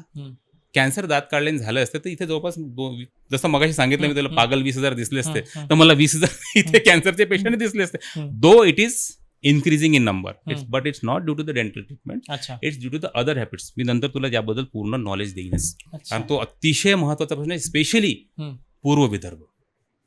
पूर्व Vidarbha will be going to happen a big tobacco, gutkha, Yes. खर्रा, या सगळ्या गोष्टीचा सेवन पूर्व खूप विदर्भ मोठा हा आता काही दिवसानंतर भारताचा कॅन्सर कॅपिटल ऑफ इंडिया होणार आहे. Oral cancer. ऍब्सोल्युटली. पण सर आपल्याकडे खर्रा खातात असं म्हणतात, ठीक आहे, पण पश्चिम महाराष्ट्र किंवा rest of the area sir पान मसाला खातात लोक. म्हणजे आता मी ब्रँडचं नाव नाही घेणार, पण यू मस्ट नो, सगळीकडे खातात सर. रेल्वे स्टेशनवर जर तुम्ही जाल तर म्हणजे एअरपोर्टवर सुद्धा सर, म्हणजे अभिनव मी तुम्हाला एक मजेदार गोष्ट सांगतो. मागे तो व्हिडिओ पाहिला तर बऱ्यापैकी व्हायरल झाला होता माहिती आहे. अच्छा. कोणते इंडिगो फ्लाईट मधला व्हिडिओ आला होता. अच्छा. सी, आपण आपल्या मराठी भाषेत त्याला म्हणतो तलब. आपल्या भागातला शब्द आहे तो तलब बहुत बडी चीज आहे वाला आयटम, नाही का. तर तो व्हिडिओ आला होता, त्याने माहित नाही इकडे तिकडे बघितलं, एअर होस्टेस वगैरे चालल्या गेला, तो बघितलं त्याने असं काढली पुडी, इकडे तिकडे बघितलं आणि ठेवून दिलं. त्या पुडीच्या एकंदरीत आकारावरून माहित पडलं की हा खर्रा होता. अच्छा. बिकॉज तो पाऊच मध्ये नव्हता. लिटरली लोक स्मगल करतात इन द सेन्स बाहेर जाताना बाकायदा 4-4, 5-5 पुड्या घेऊन जातात, कारण विदेशात भेटत नाही. पण तिथे किती सिक्युरिटी चेकिंग होतं. लोक शूज मध्ये घेऊन जातात. एक तर मी महाभाग बघितला की नाही टोबॅको बॅन नाही, मग तो त्या टाईपचा स्पेशल टोबॅको असतो ना, तो एका जणाकडे, चुना एका जणाकडे, सुपारी एका जणाकडे, तिघांकडे 3 वेगवेगळे कॉम्पोनेंट, चालला खर्रा विदेशामध्ये. लोक बूटच्या याच्यामध्ये घेऊन जातील. आणि दुसरे स्पेशली टोबॅको हा प्रत्येकच ठिकाणी बॅन नाही ना. बरोबर आहे. Tobacco is not ban. तुम्ही सिगरेट पिऊ शकता, म्हणजे टोबॅको त्या कंट्रीमध्ये बॅन नाही. मग तुम्ही जर त्यांना सांगितलं की हा tobacco, it's okay, it is not ban in our country. तुम्ही काही हेतून घेऊन चाललात की गांजा म्हणा किंवा कोकेन वगैरे, तर तो इझिली कॅरी करतो. मग याच्यातही काय करतात, तुम्ही स्वतः जवळ नाही ठेवायचं, तुम्ही तुमच्या त्या याच्यामध्ये जो चाललाय त्याचं काही चेकिंग होणार नाही. आपल्या कपड्यांमध्ये वगैरे तो दिसतही नाही. एका जणाकडे चुना, एका जणाकडे सुपारी, तिथे जाऊन खर्रा. प्लास्टिक तर कुठेही मिळतं. सी, आपले Indians they are very doctor लोकांनी मोहीम चालवायला पाहिजे याच्यावरती. आम्ही मोहीम चालवलेली आहे. आणि तुम्हाला खरं सांगू का, गुटखा जो महाराष्ट्रामध्ये बंद झाला याच्यामध्ये IDA, इंडियन डेंटल असोसिएशन, आणि आमचे जे डेंटिस्ट लोक त्यांचा सर्वात मोठा हात आहे. अच्छा. सी, एक टाइम मध्ये असं होतं, गुटखा किंग लोक समजले जायचे. गुटखा किंगचे स्वतःचे कॅन्सरचे हॉस्पिटल आहे, तुम्हाला माहित असेल. मी आता कोणाचं पर्टिक्युलर नाव नाही घेणार मी, ठीक आहे, राईट. गुटखा बंद झाला, पण तो खरोखरच बंद झाला का? आपल्या याच्यामध्ये अवेलेबिलिटी त्याची तो वेगळ्या फॉर्ममध्ये आहे. 2 पुड्या वेगळ्या यायला लागल्या, तुम्ही त्याला मिक्स करून गुटखा तयार करू शकता, राईट. अदरवाईज तुम्ही खरं तयार करू शकता. गुटखा कमी झाल्यामुळे आपल्याकडचा खर्राचं व्यसन खूप जास्त प्रमाणात वाढलं. आता हा जो खर्रा हा जो प्रकार आहे की नाही, हा सर्वात जास्त आपल्या पूर्व विदर्भामध्ये आहे. बरोबर. म्हणजे कसं आहे, आता तुम्ही म्हणाल की मग खर्रानेच होतो का ओरल कॅन्सर वगैरे? नाही, टोबॅको रिलेटेड प्रोडक्ट्स. मी त्याला सरळ मग त्याच्यामध्ये काय काय आले? नस, गुडाखू, तंबाखू, पान मसाला, त्यानंतर पान आले. पानही? हा, पानमध्ये साधे पान थोडी खातात हो आमच्याकडे आता, तंबाखूचे पान. बरोबर, राईट. पान जो आपण मुखवास म्हणून जो खायचो, तो एक वेगळा प्रकार होता, ठीक आहे. आणि तोही स्पेशली आपण जेवणानंतर एखादाच खात, कोणी खात होते, कोणी नव्हते खात. तुमच्याकडे अशा काही केसेस आल्यात, एखादी अशी केसेस सेपरेट की स्पेशल की टोबॅकोनी त्याला हे झालाय किंवा दात पूर्ण? अरे बापरे, आता तुम्हाला एक केस विचारतोस, अरे हजारो केसेस, काय सांगायचं तुला. मी महिन्याला तुला सांगतो, मी भयावह जी परिस्थिती यासाठी म्हणतो, मी महिन्याला कमीत कमी 2 ओरल कॅन्सरचे पेशंट डिटेक्ट करतो. आणि सबम्युकस फायब्रोसिस, जे प्री कॅन्सरस लिजन ज्याला आपण म्हणतो, प्री कॅन्सरस लिजन म्हणजे असा प्रकार जो झाल्याशिवाय कॅन्सर होऊ शकत नाही, आहे की नाही. म्हणजे मला जर नागपूरला जायचं तर मला उमरेडला जावंच लागेल. Unless and you go to Umred, you cannot go to Nagpur by road. बरोबर. म्हणजे उमरेडपर्यंत जाणं हे महत्वाचं आहे. तर उमरेडपर्यंत जाणं म्हणजे ओरल सबम्युकस फायब्रोसिस. तिथे गेल्याशिवाय तुम्हाला नागपूरला जाते. बरोबर. तिथेच तर मग तुला जर नागपूरला जायचं नसेल तर तुम्ही उमरेडवरून वापस येऊ शकता. म्हणण्याचं तात्पर्य, तुम्ही जर ती गोष्ट त्या टाइमवरती थांबवली तर तुम्ही रिटर्न येऊ शकता. म्हणजे तुम्हाला कॅन्सर नाही होणार किंवा ते चान्सेस कमी होतात. आता प्री कॅन्सरस लिजनमध्ये काय आपल्याकडचं सर्वात मोठं, ज्याला मी ओरल सबम्युकस फायब्रोसिस म्हणतो, म्हणजे ह्या पॉडकास्टच्या माध्यमातून सांगून देईल की जर तुम्हाला असं वाटेल की तुमचं बोट पहिले, जसं माझं तोंड जसं मी उघडतोय, 4 और मोर दॅन 4 बोटं गेले, 4 बोटं तर हे नॉर्मली जातातच, राईट. जर आता सगळेजण मला माहित आहे ते बघतील म्हणून एक जोक मला आठवलं, पण जाऊ दे. तर ते 4 बोटं जायला पाहिजे. जेव्हा सबम्युकस फायब्रोसिस होतं, सबम्युकस फायब्रोसिस म्हणजे आपण जो तोंड आहे याच्या आतमध्ये जी त्वचा आहे त्याला आपण म्युकोजा म्हणतो. अच्छा, म्युकोजा. हा, म्युकोजा. मग तो म्युकोज झाला. सबचा अर्थ इंग्रजीमध्ये खाली, म्युकोजाच्या खाली फायब्रोसिस, फायबर्स तयार होणे. बरोबर. आता मी त्याची फोड करून तुला सांगितलं, ठीक आहे. त्याला ओरल, तोंडातला म्युकोजा, त्याच्या खाली तयार होणारे fibres, that is oral sub mucus fibrosis. आता मी त्याला तुला वारंवार हे नाही म्हणणार, मी त्याला आता OSMF म्हणेन, ओरल सबम्युकस. तर OSMFच्या केस कशी ओळखायची? पेशंट 2च बोट, 1च बोट, 3च बोट. सर्वात पहिलं गाल बसलेले आहेत, कारण फायबर झालेत, तो फुगवू शकत नाही. त्याला म्हणायचं तू ह्या फुगा फुगवून दाखव, असं नाही करणार तो, इलॅस्टिसिटी चालली गेली. त्यानंतर ओरल सबम्युकस फायब्रोसिसच्या केसमध्येच फायब्रोसिस खूप झाल्यामुळे जी त्वचा असते की नाही ती पांढरी होऊन जाते, पांढरी. अच्छा. नंतर त्याच्यामध्ये प्लाक्स तयार होतात, व्हाईट पॅचेस, ठीक आहे. या दातांच्या खाली होतात? नाही, गालामध्ये, हिरड्यांमध्ये, म्हणजे जी त्वचा असते त्याच्यावर. दातामध्ये कॅन्सर नसतो. Cancer is a soft tissue disease, ठीक आहे. नंतर तो हार्ड टिश्यू मध्ये वगैरे पसरतो. हाडांचा कॅन्सर असतो, पण इनॅमेलचा कॅन्सर, डेंटल कॅन्सर असं नाही राहत, ठीक आहे. तो पर्टिक्युलरली त्या टिश्यूजचा असतो, टिश्यू इरिटेशनमुळे होतो, राईट. तर आता कसं आहे, ते सबम्युकस फायब्रोसिस आहे. म्हणजे सबम्युकस फायब्रोसिस ही पहिली कंडिशन आहे. तुम्हाला जर सबम्युकस फायब्रोसिस नसेल तर तुम्हाला कॅन्सर होण्याची शक्यता जवळपास नाही आहे. दो देर आर सम कंडिशन ज्याच्यामध्ये लायकिन प्लॅनेट्स वगैरे आहे, ते एक्स्ट्रीमली रेअर आहे, ठीक आहे. इथे जेनेटिक्सचे विशेष काम करत नाही. बेसिकली ओरल कॅन्सर हा ओढवलेला आहे. अच्छा, ठीक आहे. आपणच आमंत्रण दिलं. आता तुम्ही म्हणतो की बाबा काही नाही, कॅन्सर तर असेही होतात. हा, ठीक आहे. आता तुम्ही म्हणा सर्वायकल कॅन्सर म्हणजे गर्भाशयाचा कॅन्सर, तो डिफरंट पार्ट आहे. बरोबर. स्तनांचा, it's a different part, right. But oral cancer हा आपोआप नाही होत, हा स्वतःहून घेतलेला आहे, इन्व्हिटेशन दिलेलं आहे. तर याला तुम्ही तसं कन्सिडर नाही करू शकता. आणि basically it's due to these products. आता त्याच्यामध्ये कसं असतं की जसं तुम्ही तोही घेताय पण सोबत सोबत तुमच्या दातामध्ये काही समजून घ्या अडचणी आहेत, जसं एखादा दाताचा शार्प एज आहे तो तुमच्या जिभेला वारंवार लागत आहे, बरोबर, तर इरिटेट करत आहे, तर तिथेही कालांतराने काही चेंजेस यायची शक्यता असते. म्हणून अशा केसेसमध्ये आम्ही तत्काळ जर पेशंटला जर काही लागत असेल आणि फोड वगैरे तर आम्ही तत्काळ सांगतो की तुम्हाला त्याला पहिल्यांदा पुन्हा रफ जो दात आहे त्याला व्यवस्थित ठीक करावं लागेल, सो दॅट ते इरिटेशन कमी होईल.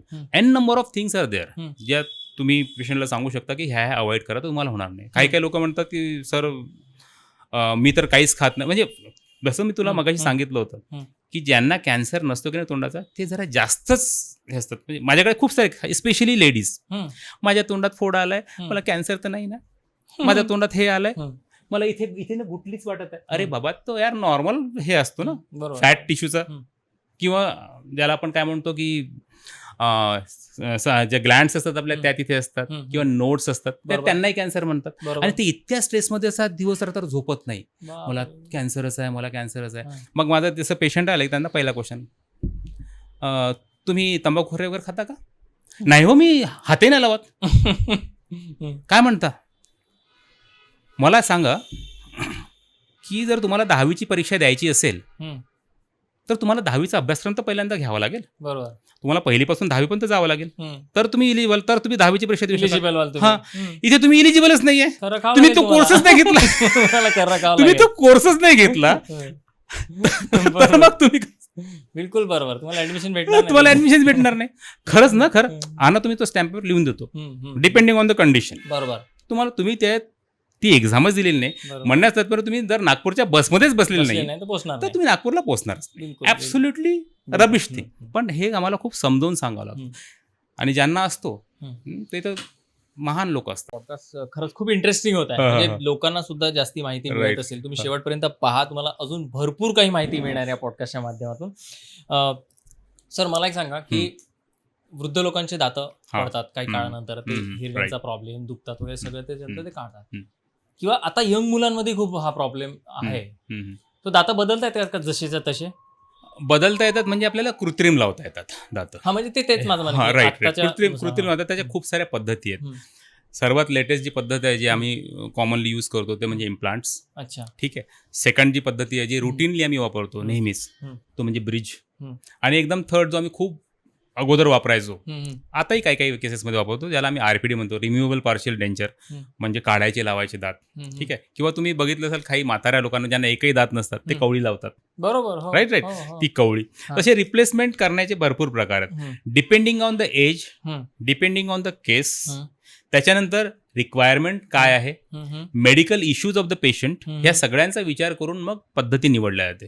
आणि of course budget of the patient, बरोबर, तो सर्वात महत्वाचा आहे. बिकॉज जेव्हा कृत्रिम दात लावायचं असतात की तेव्हा बजेट हा खूप जास्त असतो. जसं इम्प्लांटचा बजेट खूप जास्त असतो, तसं एखाद्या पेशंटला समजून घे की काहीच दात नाहीत आणि त्याला दात लावायचे आहेत, इम्प्लांट सपोर्टेड, ज्याला आपण ऑल ऑन 4 और ऑल ऑन 6, तर तो बजेट लाखांमध्ये जातो, हजारांमध्ये नाही, लाखांमध्ये असतो. तुम्ही सॅम्पल आणायला पाहिजे, सॅम्पल मी आणलेले आहेत. क्या बात आहे.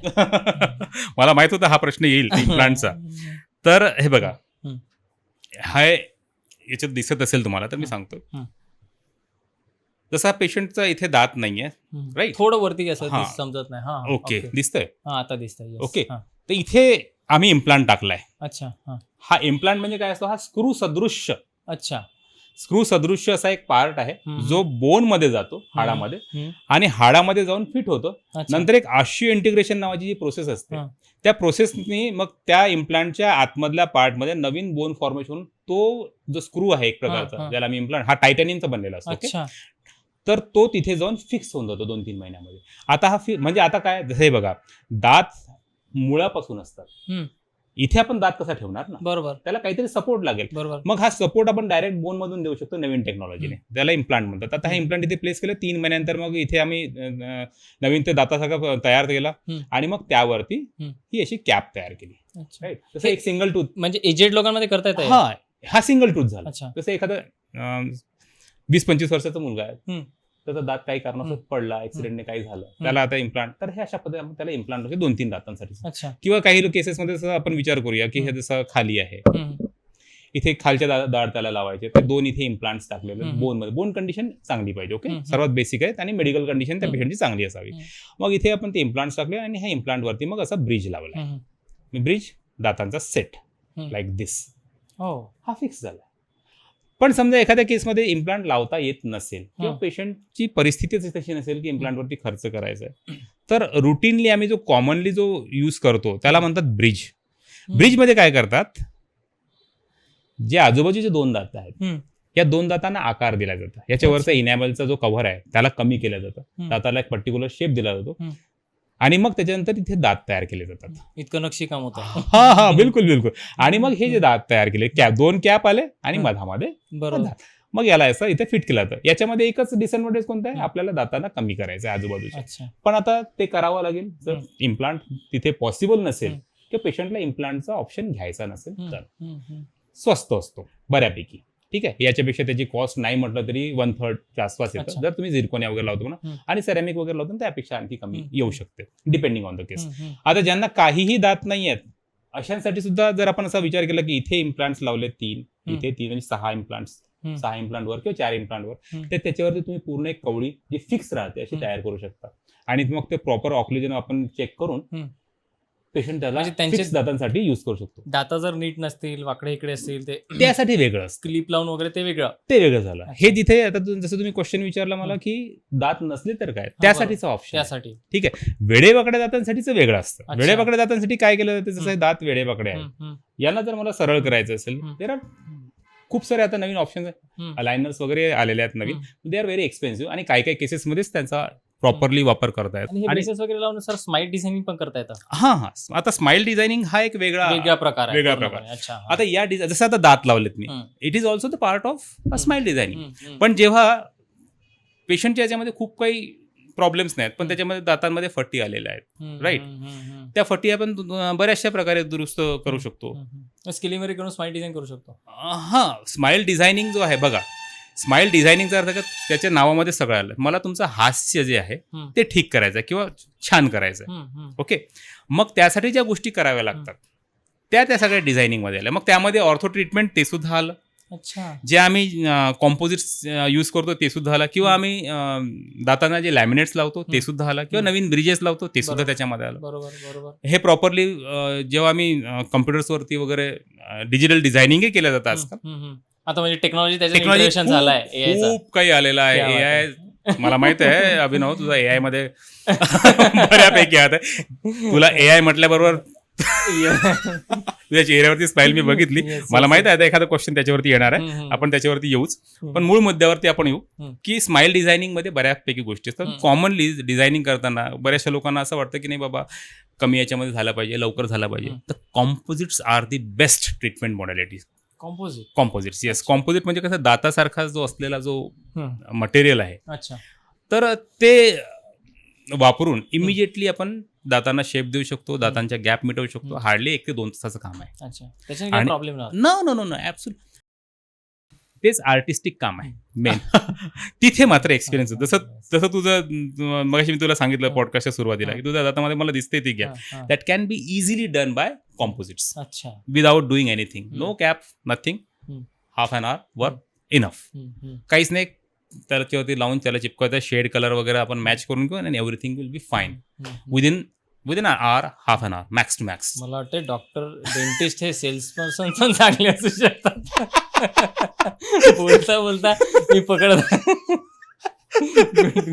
नाही, मी तुला सांगत आहे की हो होऊ शकतं, but it's okay. Continue right. तर हे झालं स्माइल डिझाईन. स्माइल डिझाईनमध्ये आता खूप सारे हे त्यातला प्रकार झाला. तर मी बेसिकली तुला कॉम्पोजिट्सच्या बद्दल सांगितलं की टूथ कलर्स वाले फिलिंग मटेरियल्स येतात आणि त्याच्यामुळे आपण छानपैकी दातांना इझिली करू शकतो. मग त्याच्यातला ॲडव्हान्स प्रकार म्हणजे लॅमिनेट्स, जे आम्ही दातांना छानपैकी शेप देऊ आणि मग पाहिजे त्या आकाराचे दात तिथे आम्ही फिट करू. लॅमिनेट्स म्हणजे आता कसं खूप जास्त मला डिटेलमध्ये नाही जात आहेत, ते समजणार नाही, मी सांगण्याचा प्रयत्न करीन तरी. किंवा मग जेव्हा आपण कॅप्स वगैरे दात नसणे, तिथे माझा दातच नाही आहे, मग तिथे मी दात लावला छानपैकी किंवा पूर्ण आर्चच छानपैकी डेव्हलप केला, इट इज ते सगळं त्या डिझायनिंगमध्ये आलं. तर त्यासाठी मात्र एक आहे की experience is the most important thing, because he गोष्ट अशी आहे की प्रत्येक पर्सन टू पर्सन व्हॅरी करेल. जी गोष्ट मला असं वाटतं की ही गोष्ट अशी व्हायला हवी ती कदाचित दुसऱ्याला नाही वाटणार किंवा कदाचित त्याचा एक्सपिरियन्स लॅक असेल तर तो दुसरी गोष्ट सांगेल किंवा तिसरी गोष्ट सांगेल. पण मोस्टली जर एक्सपिरियन्स व्यक्तीकडे जर तुम्ही ह्या सगळ्या गोष्टी कराल तर नुकसान होण्याची शक्यता कमीत कमी होते. दॅट इज ती कारण हे कसं एकदा आम्ही केलं यू कॅनॉट रिव्हर्स इट. बरोबर बरोबर बरोबर. तुम्ही त्याला रिव्हर्स नाही. आता मी इनॅमल पूर्ण कट केला, रूट कॅनल सगळं आता काय रिव्हर्स करायसाठी राहिलं. तर रिव्हर्स करणे मोस्ट चॅलेंजिंग काम राहतं. रिव्हर्स करणे ते सहसा पॉसिबल नाही राहत.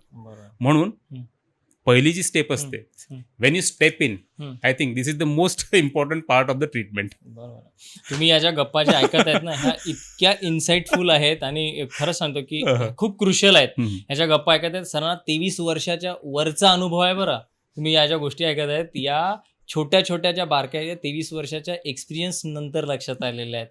सो खूप तुम्ही लिहून ठेवा तुम्हाला जर काही प्रॉब्लेम असेल आणि तुम्ही सरांपर्यंत पोहोचा नक्की. बरं सर मला एक सांगा की आता जसं तुम्ही स्माइल मॅनेजमेंट बद्दल सांगत होता, designing sorry smile designing, you can say management also, we are managing that thing, nothing. Okay. आता रूट कॅनल हा जो प्रकार आहे सर की खूप कॉमन वर्ड आहे. राईट. सो याला थोडंसं अजून न्यूट्रलाइज करून आपण सांगू शकतो. बिलकुल. आता आपण त्यासाठी पहिल्यांदा सुरुवात करायला केरीज पासून. जसं मी मगाशी सांगितलं होतं की केरीज कशी तयार होते, गड्ढा तयार होतो वगैरे वगैरे. नंतर मग त्याच्यानंतर इन्फेक्शन होतं. एक पल्प नावाचा प्रकार असतो. आता मी जर तुम्हाला सांगायचा प्रयत्न करू तर याच्यातच ह्या मॉडेलमधूनच सांगेन मी तुम्हाला. हा जसा टूथ आहे, जर ह्या टूथला तुम्ही बघाल तर तुम्हाला दिसणारा पार्ट फक्त हाच आहे. ओके. पण जर मी ह्या मॉडेलला थोडंसं शिफ्ट करतो तर आता तुम्हाला इथे आतमध्ये मुळं दिसतील. हे तुम्हाला दाखवण्यासाठी मी सांगत आहे. हे मुळं आहेत आणि अशा पद्धतीने हे मुळं हाडामध्ये असतात.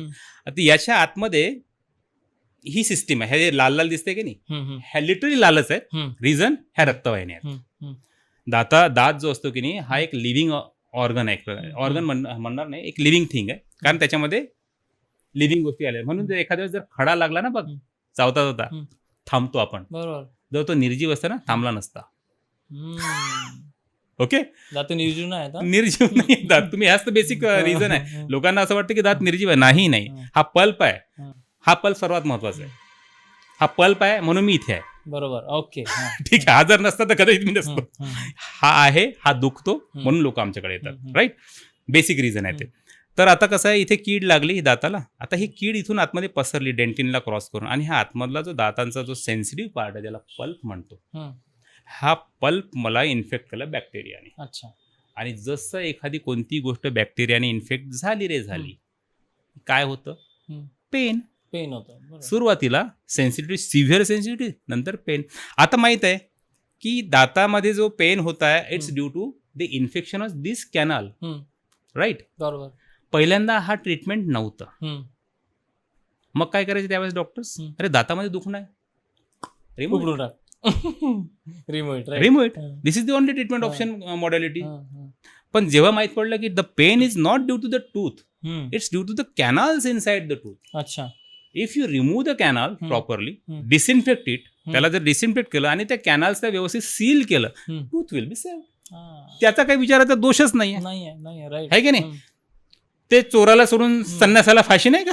दाताची चुकी नसताना त्याला शिक्षा होत आहे आणि ही शिक्षा बिचाऱ्याने खूप वर्षापर्यंत भोगली. बरं, आजही शिक्षा भोगतच आहे. पण आता ह्या शिक्षाच्या मधामध्ये आता आम्ही आलो. बरोबर. ठीक आहे. तर आता आम्ही लोकांना हे समजून सांगतो की जर तुम्हाला सिव्हिअर सेन्सिटिव्हिटी होत आहे, पेन होत आहे, राईट, तर मग अशा वेळेस मात्र तुम्ही रूट कॅनल ट्रीटमेंट करून त्याला इमिजिएटली सेव्ह करू शकता. Your tooth will be saved. Otherwise काय होणार आहे, इथून जर हा इन्फेक्ट झाला तर इथून बॅक्टेरिया कुठे जाणार आहे, आतमध्ये. अँड इथे तुम्हाला आतमध्ये दिसतोय, मी तुम्हाला मगाशी सांगितलं pus formation will be there. अच्छा. एकदा काय ऍब्सेस फॉर्मेशन झालं बोन मध्ये, तो कुठे निघणार आहे. एक फुगा जर तुमच्या हार्ट टिश्यू मध्ये तयार होत आहे, त्याला निघायला जागाच नाही. पहिले तर तो वाढेल, नंतर मग तो फुटेल. फुटल्यानंतर तो कुठे फुटणार आहे, सॉफ्ट टिश्यू मध्ये, तिथून मसल्स मध्ये जाईल. That is space infection. आणि नंतर मग तो केस गेली तर लुडविग एंजायनापर्यंत जाते, जसं मी तुम्हाला सर्वात पहिल्यांदा सांगितलं होतं. So this small infection in the tooth can turn into a bizarre disaster. Sir तुम्ही इतकं सगळं घाबरवलं, आता पूर्ण तासभर तुम्ही घाबरवलं आमच्या ऑडियन्सला, तुम्ही खूप घाबरवलं. मलाही सांगा सर, अशा बेसिक 3-4 गोष्टी सांगा ज्या की फॉलो करायला पाहिजे. ओके. अशा बेसिक 3-4 गोष्टी फॉलो करायला पाहिजे की ज्याच्याने तुमचे दात एकदम सुदृढ राहतील, हे करायला पाहिजे. ओके. सर्वात मेन जे आहे ते म्हणजे ब्रशिंग. जर मी तुम्हाला हा प्रश्न विचारला की तुम्हाला तुमचं घर स्वच्छ ठेवायचं आहे, हम्म. तर पहिली नीड काय? घराला साफ करणं. साफ करणे, क्लीन करणे. ठीक आहे, हम्म. हे तुम्हाला करावंच लागेल. पण ते टेक्निकने करावं लागेल. मी जर झाडू घेतला असंच कुठेही काय केलं तर ते साफ व्यवस्थित होणार नाही. मग त्यासाठी वेगवेगळे आम्ही गोष्टी वगैरे छान झाडू, हम्म. पोछाई करू वगैरे अशा गोष्टी आल्या त्याच्यामध्ये. हम्म. हा जस्ट एक उदाहरण तुला सांगितलं. तर सेम दातांचं आहे. दात अच्छा. तुला वाटतं हा. समोर दिसतं त्याच्यात एवढेच दात आहे का? नाही. हम्म. तू जर मी जर तुमच्या समोर ही जर कॅप काढली अशी, हम्म. तर दाताला काय एकच सरफेस आहे का? नाही. सॉरी, हम्म. दाताला काय एकच सरफेस आहे का? हम्म. याला सरफेस आहे, हा एक, मागचाही एक, हम्म. साईडचाही एक, हम्म. सगळे सरफेस आहे. हम्म. मग कीड कुठून लागू शकते? कुठूनही लागू शकते. कुठूनही लागू शकते, बरोबर. राईट. सकाळी ब्रश करणे नावाचा एक संस्कार असतो हो, जो निभवायचा असतो. जो मी रेग्युलर करतो. आणि लोक त्याला नाही का हा. एक काहीतरी आहे बाबा हम्म. म्हणून निभवत असतात. अच्छा. सकाळी उठायचं, ब्रश करायचं. हा. No one know the proper technique, no one know the duration, hmm. No one knows how to do it. Hmm. आणि काहीतरी करायचं, खचर खचर. सर, तुम्ही डेंटिस्ट आहे, तुम्ही सकाळी रोज दात घासता? तुम्हाला एक सारं सांगू, हा. मी नाही घासत सकाळला. ई. नीड नाही आहे त्याची. मी त्यावरती येतो. अच्छा. खूप मोठं मिथ आहे हम्म. की सकाळी सकाळी उठल्याबरोबर दात क्लीन केले पाहिजे. मोठं मिथ आहे, त्यावरती येणार आहे मी नंतर. ओके. हम्म. तर तुम्ही ब्रश करताय म्हणजे एक्झॅक्टली काय करताय? हम्म. ह्या ब्रशला घेताय आणि घासताय. हम्म. कोणत्या सरफेसला? Only on the buccal surface, दिसणाऱ्या सरफेसला. हा. आता मला सांगा, दाताला 6 सरफेसेस आहेत बरोबर. आणि तुम्ही एकच सरफेस घासत आहे, हा. तर तो क्लीन होणार आहे का? नाही. हम्म. दातांना आपल्याला क्लीन करायचं आहे. त्यासाठी जी टेक्निक आहे, हम्म. ब्रशिंग टेक्निक, इट अच्छा. Should be proper. मी एक ब्रश घेऊन आलोय. अच्छा. वरच्या दातांना असं वरून खाली या पद्धतीने करायचं. सर, दिसत नाही, एक वरती. हां, ओके. वरच्या दातांना वरून खाली या पद्धतीने अच्छा. सर्क्युलर मोशनमध्ये करतात, हम्म. किंवा तुम्ही या पद्धतीने जोरात हळूहळू करू शकता. मात्र ब्रशवरती खूप जास्त प्रेशर नसावा. नसावा. हम्म. प्रेशरने काय होतं, एक तर ते हिरड्यांना इजा होऊ शकते, हम्म. किंवा हा अननेसेसरी दाताला घासेल. हम्म. हम्म. आणि जास्त अननेसेसरी दाताला घासेल तर इनॅमल कमजोर, हा काचासारखा पदार्थ आहे. हा जितका जास्त तुम्ही हम्म. घासाल तो कमजोर आहे. आणि तो हम्म. कमजोर जर झाला कोणत्याही पद्धतीने, हम्म. तुम्हाला पेन देणार आहे, बिकॉज आतमध्ये एक जीव आहे. हम्म. राईट. तो तुम्हाला प्रॉब्लेम. तर तुम्हाला ह्या पद्धतीने, आता हात झालाच वरचा, हम्म. मागूनही तुम्हाला स्वच्छ करायचा आहे, लाईक दिस. बरोबर. हा. ओके. वरून खाली हा पार्ट सर्वात मेन असतो. हम्म. ठीक आहे. वारंवार हा कॅप हा सर्वात मेन असतो वरच्या दाताला या पद्धतीने, कारण मागचा पार्ट तुम्हाला क्लीन करायचा लाईक दिस. हम्म. हम्म. ओके. हम्म. हा पार्ट जो आहे याला लाईक दिस, बरोबर. लाईक दिस, बरोबर. या पद्धतीनं. हम्म. आणि हा जो वरचा पार्ट असतो याला क्लीन करणं फार महत्त्वाचं. तुम्ही इथे बघाल की छोटे छोटे ग्रूव्ज असतात. हं. ह्या ग्रूव्जमध्ये खूप जास्त प्रमाणात अन्न वगैरे साचतं. मागचा पोर्शन कसा, ब्रिसल्स हे आतमध्ये गेले पाहिजे. ब्रिसल्सचं काम आहे क्लीन करणं. हम्म. हम्म. आता हे ब्रिसल्स जर त्या फुलासारखे झाले तर हं. त्याचा काहीही अर्थ बरोबर. नाही, हं. बिकॉज ते घुसणारच नाही. पण लोक जेव्हा म्हणतात की नाही हं. की बाबा ब्रश केव्हा चेंज करायचा, हं. बघा त्याचं फुल तर नाही झालंय. हम्म. हम्म. फुल जर झालं असेल तर बदलवून टाका. मग ब्रश वापरायचा कोणता, काय जाड, बारीक, पातळ, कसं? डिपेंड्स. परंतु माझं असं म्हणणं आहे की it should be soft.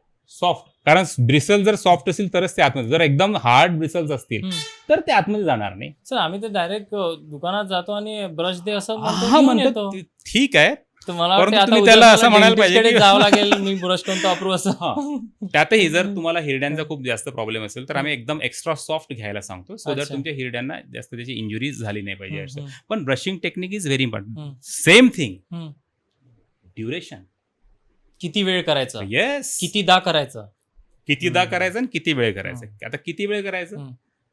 Simplest answer is minimum. Minimum. कमीत कमी वेळ करा. हम्म. आता समजून घ्या, ही एक काचेची हम्म. गोष्ट आहे. हम्म. ठीक आहे. मी याला ब्रश करत आहे, हम्म. घासत आहे. हम्म. एकदाच घासणार आहे का मी? नाही. मी समजून घ्या वयाच्या 10व्या वर्षापासून चालू केलं, असं इमॅजिन. 5व्या वर्षापासून Infinite त्याच्या time. अगोदर. ठीक आहे. हम्म. मी घासणार आहे. हम्म. आता मी याला घासत आहे, hmm. Multiplied by 365, you don't have counting. Multiplied by your years. Yes. Okay. Times. किती वेळ घासलाय. It comes in two minutes. Right. Right. आता मला सांग, ही गोष्ट मी इतके मिनिटपर्यंत, हजारो मिनिटपर्यंत घालते, याच्यावरती काहीच फरक नाही पडणार. हाजीच आहे. मग आता याच्यामध्ये मी तुझं वय कमी करू शकत नाही दादा. नाही. मी तुझं ड्युरेशनही कमी करू शकत नाही, Right. म्हणजे फ्रिक्वेन्सी. हम्म. काय कमी करू शकतो? टायमिंग. टायमिंग. ऍब्सोल्युटली हम्म. तो तू कमी करू शकतोस. हा. म्हणजे अननेसेसरी घासल्याने तुझं इनॅमेल जो आहे हम्म. एक कॅव्हिटी हम्म. हा जो प्रकार आहे हम्म. जो बॅक्टेरिया देतात हम्म. आणि एक मी म्हणतो ब्रशिंग कॅव्हिटी हम्म. जो तुम्ही स्वतःला दिलेला आहे. हम्म. म्हणजे मी मॅक्सिमम केसेस बघतो याच्यामध्ये असे खाचे पडले दाताला जे म्हणजे मी तर म्हणतो तर तुम्हाला बघायचं असेल की तुम्हाला ब्रशिंगने प्रॉब्लेम झालाय की नाही. हम्म. जर तुमचं वय जास्त असेल ते हम्म. 35 वर्ष तुम्ही आपला एक नख घ्यायचं आणि असं करून बघायचं. अच्छा. जर तुम्हाला खाचा पडलेला दिसेल these are nothing but the brushing cavities. You अच्छा. Have to change your brushing technique brushing technique. And hmm. Duration also. Hmm. Right. आता हे झालं हे ड्युरेशन तुम्ही हम्म. या पद्धतीने हम्म. असं करताना हम्म. आता एखादी वस्तू जर घासायची असेल ड्युरेशन झालं पण जर समजून घ्या मला एखादी वस्तू घासायची आहे आणि जर मी काच कागद जो आहे तो खूप जाळा वापरला तर लवकर घासेल ना बेटा. बरोबर बरोबर. याचाच अर्थ रिसल्ट्स काउंट्स. हम्म. तेही झालं महत्वाचं. टेक्निक जर बरोबर नसेल मी एकाच दाताला खूप घासत आहे तर एकच दात झिजून जाईल त्या अर्ध्या मिनिटामध्ये. हम्म. 360 घासायला लागेल त्याला. सगळीकडे जावं लागेल मी तर टाइम मला पूर्ण स्प्रेड करावा लागेल. सो धिस जो आपण संस्कार जो म्हणतो ना सकाळचा हम्म. तो संस्कार प्रॉपरली केला तरच तुमच्या फायद्याचा आहे. किती बरं मिनिटं घासायला पाहिजे? हार्डली मला असं वाटतं याला 30 सेकंड टू 45 सेकंड वरच्याला 30 लागतात. सेकंद. येस. हं. आणि खालच्याला मोठ्या मुश्किल नाही 30-40 सेकंड. मी म्हणतो 2 मिनिटाच्या वर तर मुळीच नाही. हं. जर तुम्ही नवीन असाल ह्या टेक्निकने कदाचित तुम्हाला थोडासा वेळ लागेल हं. पण मला ॲब्सोल्युटली हार्डली 1 मिनिट और 1.5 मिनिट हं. इतकंच लागतो. आणि इतकंच आता ते लागतो. व्हायब्रेटिंग वाले पण ब्रश आलेत ना ते व्हायब्रेट. येस. हा. मी त्यांना मी सांगतो तो अच्छा. ब्रश आहे.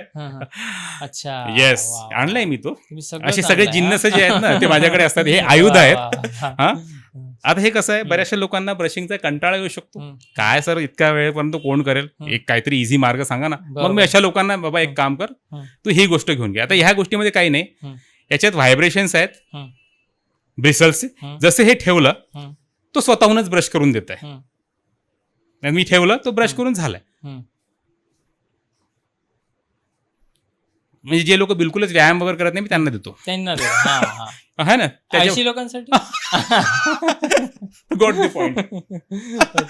पण तसा विचार केला तर this is a very very good हा, हा, टूल. हा. स्पेशली मी चिल्ड्रनला यासाठी देतो की त्यांना नाही का एक तर ते जमत नाही हं.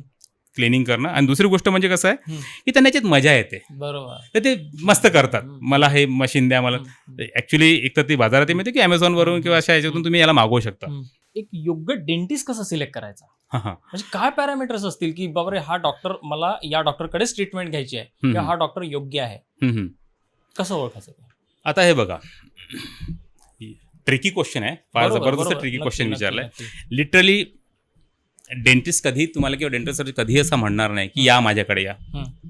असं काही तो घेऊन तर बसलेला नाहीये. I am a very good dental surgeon please come to me like this. Like Right. ऍडव्हर्टाइजमेंटचा पार्ट जो छोटा मार असेल तो वेगळा. हं, हं, पण तू जसं मला विचारलं की बाबा मी एक लेमॅन आहे हं, हं. मला एखादा व्यक्तीला सिलेक्ट करायचं एक डेंटल सर्जन मला सिलेक्ट करायचं. कॉमनली सर्वात पहिल्यांदा तू काय करशील हं. सर्वात पहिल्यांदा हं.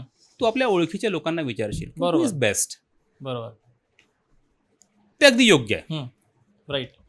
त्यानंतर तुला काही लोक सजेस्ट करतील. ते सजेशन कसं आलंय हं. त्या लोकांनी फिल्ट्रेशन केलेलं असेल ना. पण बेसिकली मला असं वाटतं की लोकांनी जेव्हा डॉक्टर कोण डेंटल सर्जनच नाही कोणत्याही डॉक्टरला सिलेक्शन जेव्हा करायचं असेल हं. त्यावेळेस त्याचा पहिला क्रायटेरिया स्पेशली फॉर सर्जरी हं. सर्जिकल फील्डसाठी हं. Experience must. म्हणजे एक्सपिरियन्स काउंट करायचा. एक्सपिरियन्स सर्वात जास्त काउंट होईल. ओके. म्हणजे हे experience- कसं आहे हं. मी MF हुसेनची पेंटिंग घेतोय आता हं. पण तो जेव्हा 14-15 वर्षाचा होता तेव्हा मी त्याची पेंटिंग घेतली असती का नाही. किंवा तो 30 वर्षाचा असताना मी घेतली असती का. नाही. मी तो बरोबर. 80-90 वर्षाचा होता त्याने त्यावेळेस जी पेंटिंग केलेली आहे ती एक्सपेन्सिव्ह आहे. हं. वाय हं. एक्सपिरियन्स अच्छा. म्हणजे एक्सपिरियन्स हा एकच पॅरामीटर असू शकतो? नाही नाही. हा सर्वात महत्वाचा पॅरामीटर महत्वाचा पॅरामीटर. राईट. हं. दुसरा त्याचा डॉक्टर असणं मगांच्या सारखंच. हा. अदरवाईज तुम्ही म्हणाल की हा 15 वर्षापासून काम करतोय हं. अरे हो पण तो डॉक्टर आहे का. बरोबर बरोबर. राईट. हं, हं. त्याचं बेसिकली डॉक्टर असणं महत्वाचं. हा. तो BDS असायलाच पाहिजे. हं. त्याच्याकडे ऑथोराइज डिग्री असली हं, पाहिजे. हं. ठीक आहे. तिसरी महत्वाची गोष्ट हं. If you are doing any kind of surgery anywhere हं, हं. कोणत्याही हॉस्पिटलमध्ये हं. इन्फ्रास्ट्रक्चर आहे का. हा. इक्विपमेंट काय आहेत, Equipments आहेत का? टेक्नॉलॉजी काय आहे? टेक्नॉलॉजी आहे का. बरोबर बरोबर. कॅलिबर असलेले लोक काम करत आहेत का. हं, हं. इफ मी एखाद्या हॉस्पिटलला जातोय तिथे माझी सर्जरी होत आहे प्रॉपर नर्सेस आहेत ना. हा, डॉक्टर खूप छान आहे, बरोबर. एक्सपिरियन्स आहे, हम्म. क्वालिफिकेशन चांगलं आहे, हम्म. पण तिथे घाण आहे. बरोबर. ऑपरेशन थिएटर छान नाही. हम्म. अॅनेस्थेटिस्ट जो येतो तो माहित नाही येतो की नाही येत, की सरच की बाकीचेच लोक देत आहेत. राईट, एक्सपिरियन्स आहे, मग काही करू शकतो. बरोबर. ह्या सगळ्या गोष्टी आपण बघतो. हम्म. ह्या सगळ्या पॅरामीटरवरती म्हणजे ही सगळी छाननी केल्यानंतर हम्म. काही विशिष्ट लोकच तिथून गळतील बरोबर. आणि मग त्याच्यातून तुम्हाला एक बेस्ट सिलेक्ट करायचं. It is so simple. हम्म. हम्म. हम्म. तर हे एका लेमनला मला असं सांगायचं, तुम्हाला ती छाननी करायचीच आहे. हम्म. ती केल्यानंतर बेसिक सर्वात पहिल्यांदा काय, एक्सपिरियन्स. हम्म. तो लिगल डॉक्टर असावा, हम्म. इन्फ्रास्ट्रक्चर त्याचा खूप चांगलं असावा, हम्म. वेल एक्सपिरियन्स. हम्म. त्याच्यानंतर वेल बिहेव्हडी असावा ना. हम्म. ते तर माझं ते तुम्हाला कोण सांगेल, तुमची आजूबाजूची मी बरोबर. रेफरन्स. रेफरन्स. हम्म. ते पहिल्यांदा तुम्हाला नाही तो डॉक्टर खूप छान आहे, हम्म. मग नंतर तुम्ही त्याची छाननी करा. तर बरोबर. पहिल्यांदा तुम्हाला माउथ पब्लिसिटी मिळेल, हम्म. त्यानंतर तुम्ही ह्या छाननी करा हम्म. आणि आपोआपच तुम्ही त्या योग्य व्यक्तीकडे जाल. हम्म. बरोबर आहे. बरोबर आहे. आणि तो सर्वात महत्वाचा पॅरामीटर आहे. बरोबर. सर, लहान मुलांना दाताची कीड लवकर हा, लागते हा. किंवा दात Right. पडतात वगैरे, हा. असे भरपूरसे आहेत. हा. सर, असं का बरं? आणि होतं, मग त्याला चॉकलेट खाऊ नको, हा. हे खाऊ नको, ते खाऊ नको, असं खूप मग चालतं त्यांच्या हम्म, मागे. हम्म, हम्म. लहान मुलांमध्ये जो किड्याचं प्रमाण आहे की नाही, हा. तो इतक्यात खूप जास्त वाढलाय. इतक्यात? हा, इतक्यात अच्छा. म्हणण्यापेक्षा मी त्याला असं म्हणेन, गेल्या 15-20 वर्षात हम्म. जेव्हापासून हम्म. बूम झालाय, हम्म. हम्म. इलेक्ट्रॉनिक्स मीडिया म्हणा, हम्म. हे ते किंवा चॉकलेट वगैरे ह्या सगळ्या गोष्टींचं बूम झालंय. आपल्या हम्म. खानपानाच्या याच्यामध्ये बदल झालाय. हम्म. असं नाही की आपल्याला कीड नव्हती लागत त्यावेळेस हम्म. लहान असताना, हम्म. डेफिनेटली त्यावेळेस लागायची, हम्म. पण फार कमी होता त्याचा प्रकार. रिझन, हम्म. एक तर त्यावेळेस खिशामध्ये तितके पैसे नसायचे हम्म. की कॅडबरी खाऊ म्हणून, हम्म. किंवा वेफर्स नव्हते त्यावेळेस. हम्म. वेफर्स जास्त प्रॉब्लेमॅटिक आहेत बरं. हो. रिझन, ते स्टिकी आहेत. Sticky म्हणून problematic आहे. Anything that stick on your हा. टूथ हा. Surface is a problematic thing. पण त्याच्यात तर मीठ असतं, मीठ, नमक. हाँ, तो सब चीज में नमक है तो उससे कोई फर्क नहीं पड़ता कि अगर चॉकलेट भी मैं कल नमक डाल दूंगा तो दीज आर गुड. नहीं, ऐसा नहीं है. वो स्टिक करता, नमक तो डिझॉल्व हो जाएगा ना मेरे भाई. मीठ जो असतो तो डिझॉल्व होऊन जाईल. बरोबर. मग जो वरचा सरफेस त्याचा काय करणार, हम्म. त्या सरफेसवरती बॅक्टेरिया ग्रो होतील. हम्म. आणि एकदा का बॅक्टेरिया ग्रो झाले, हम्म. Then they will form acid. बरोबर. वन्स दे फॉर्म ऍसिड, हम्म. ऍसिड अगर आप किसी भी चीज के ऊपर डालो, म्हणजे कोणत्याही गोष्टीवरती आपण खास करून जसं या फरशीवरती आपण जर ऍसिड टाकलं, हम्म. हम्म. फरशीवरती ऍसिड टाकल्यानंतर काय होईल, हम्म. थोडंसं ते ते निघेल मळ त्याच्यातला, पूर्ण हा. क्लीन होऊन जाईल. क्लीन होऊन जाण्यापेक्षा त्याला म्हणून डिमिनरलायझेशन, मिनरल निघेल तिथून, आणि मग ते तो तुला काही वेळ रफ वाटेल तो सरफेस, बरोबर. बिकॉज काय झालं, तिथले मिनरल्स निघाले ऍसिडच्यामुळे. Same thing can happen. मी तुला काय सांगितलं, जो इनॅमल आहे it is just like hmm. काच. मग काचावरती ऍसिड टाकशील तर काय होईल, जळून जाईल. नाही, त्याच्यातून मिनरल्स निघेल. निघतील. काचावर, बारीक त्याला हे खाचे पडतील ना एक प्रकारे. काचालाय.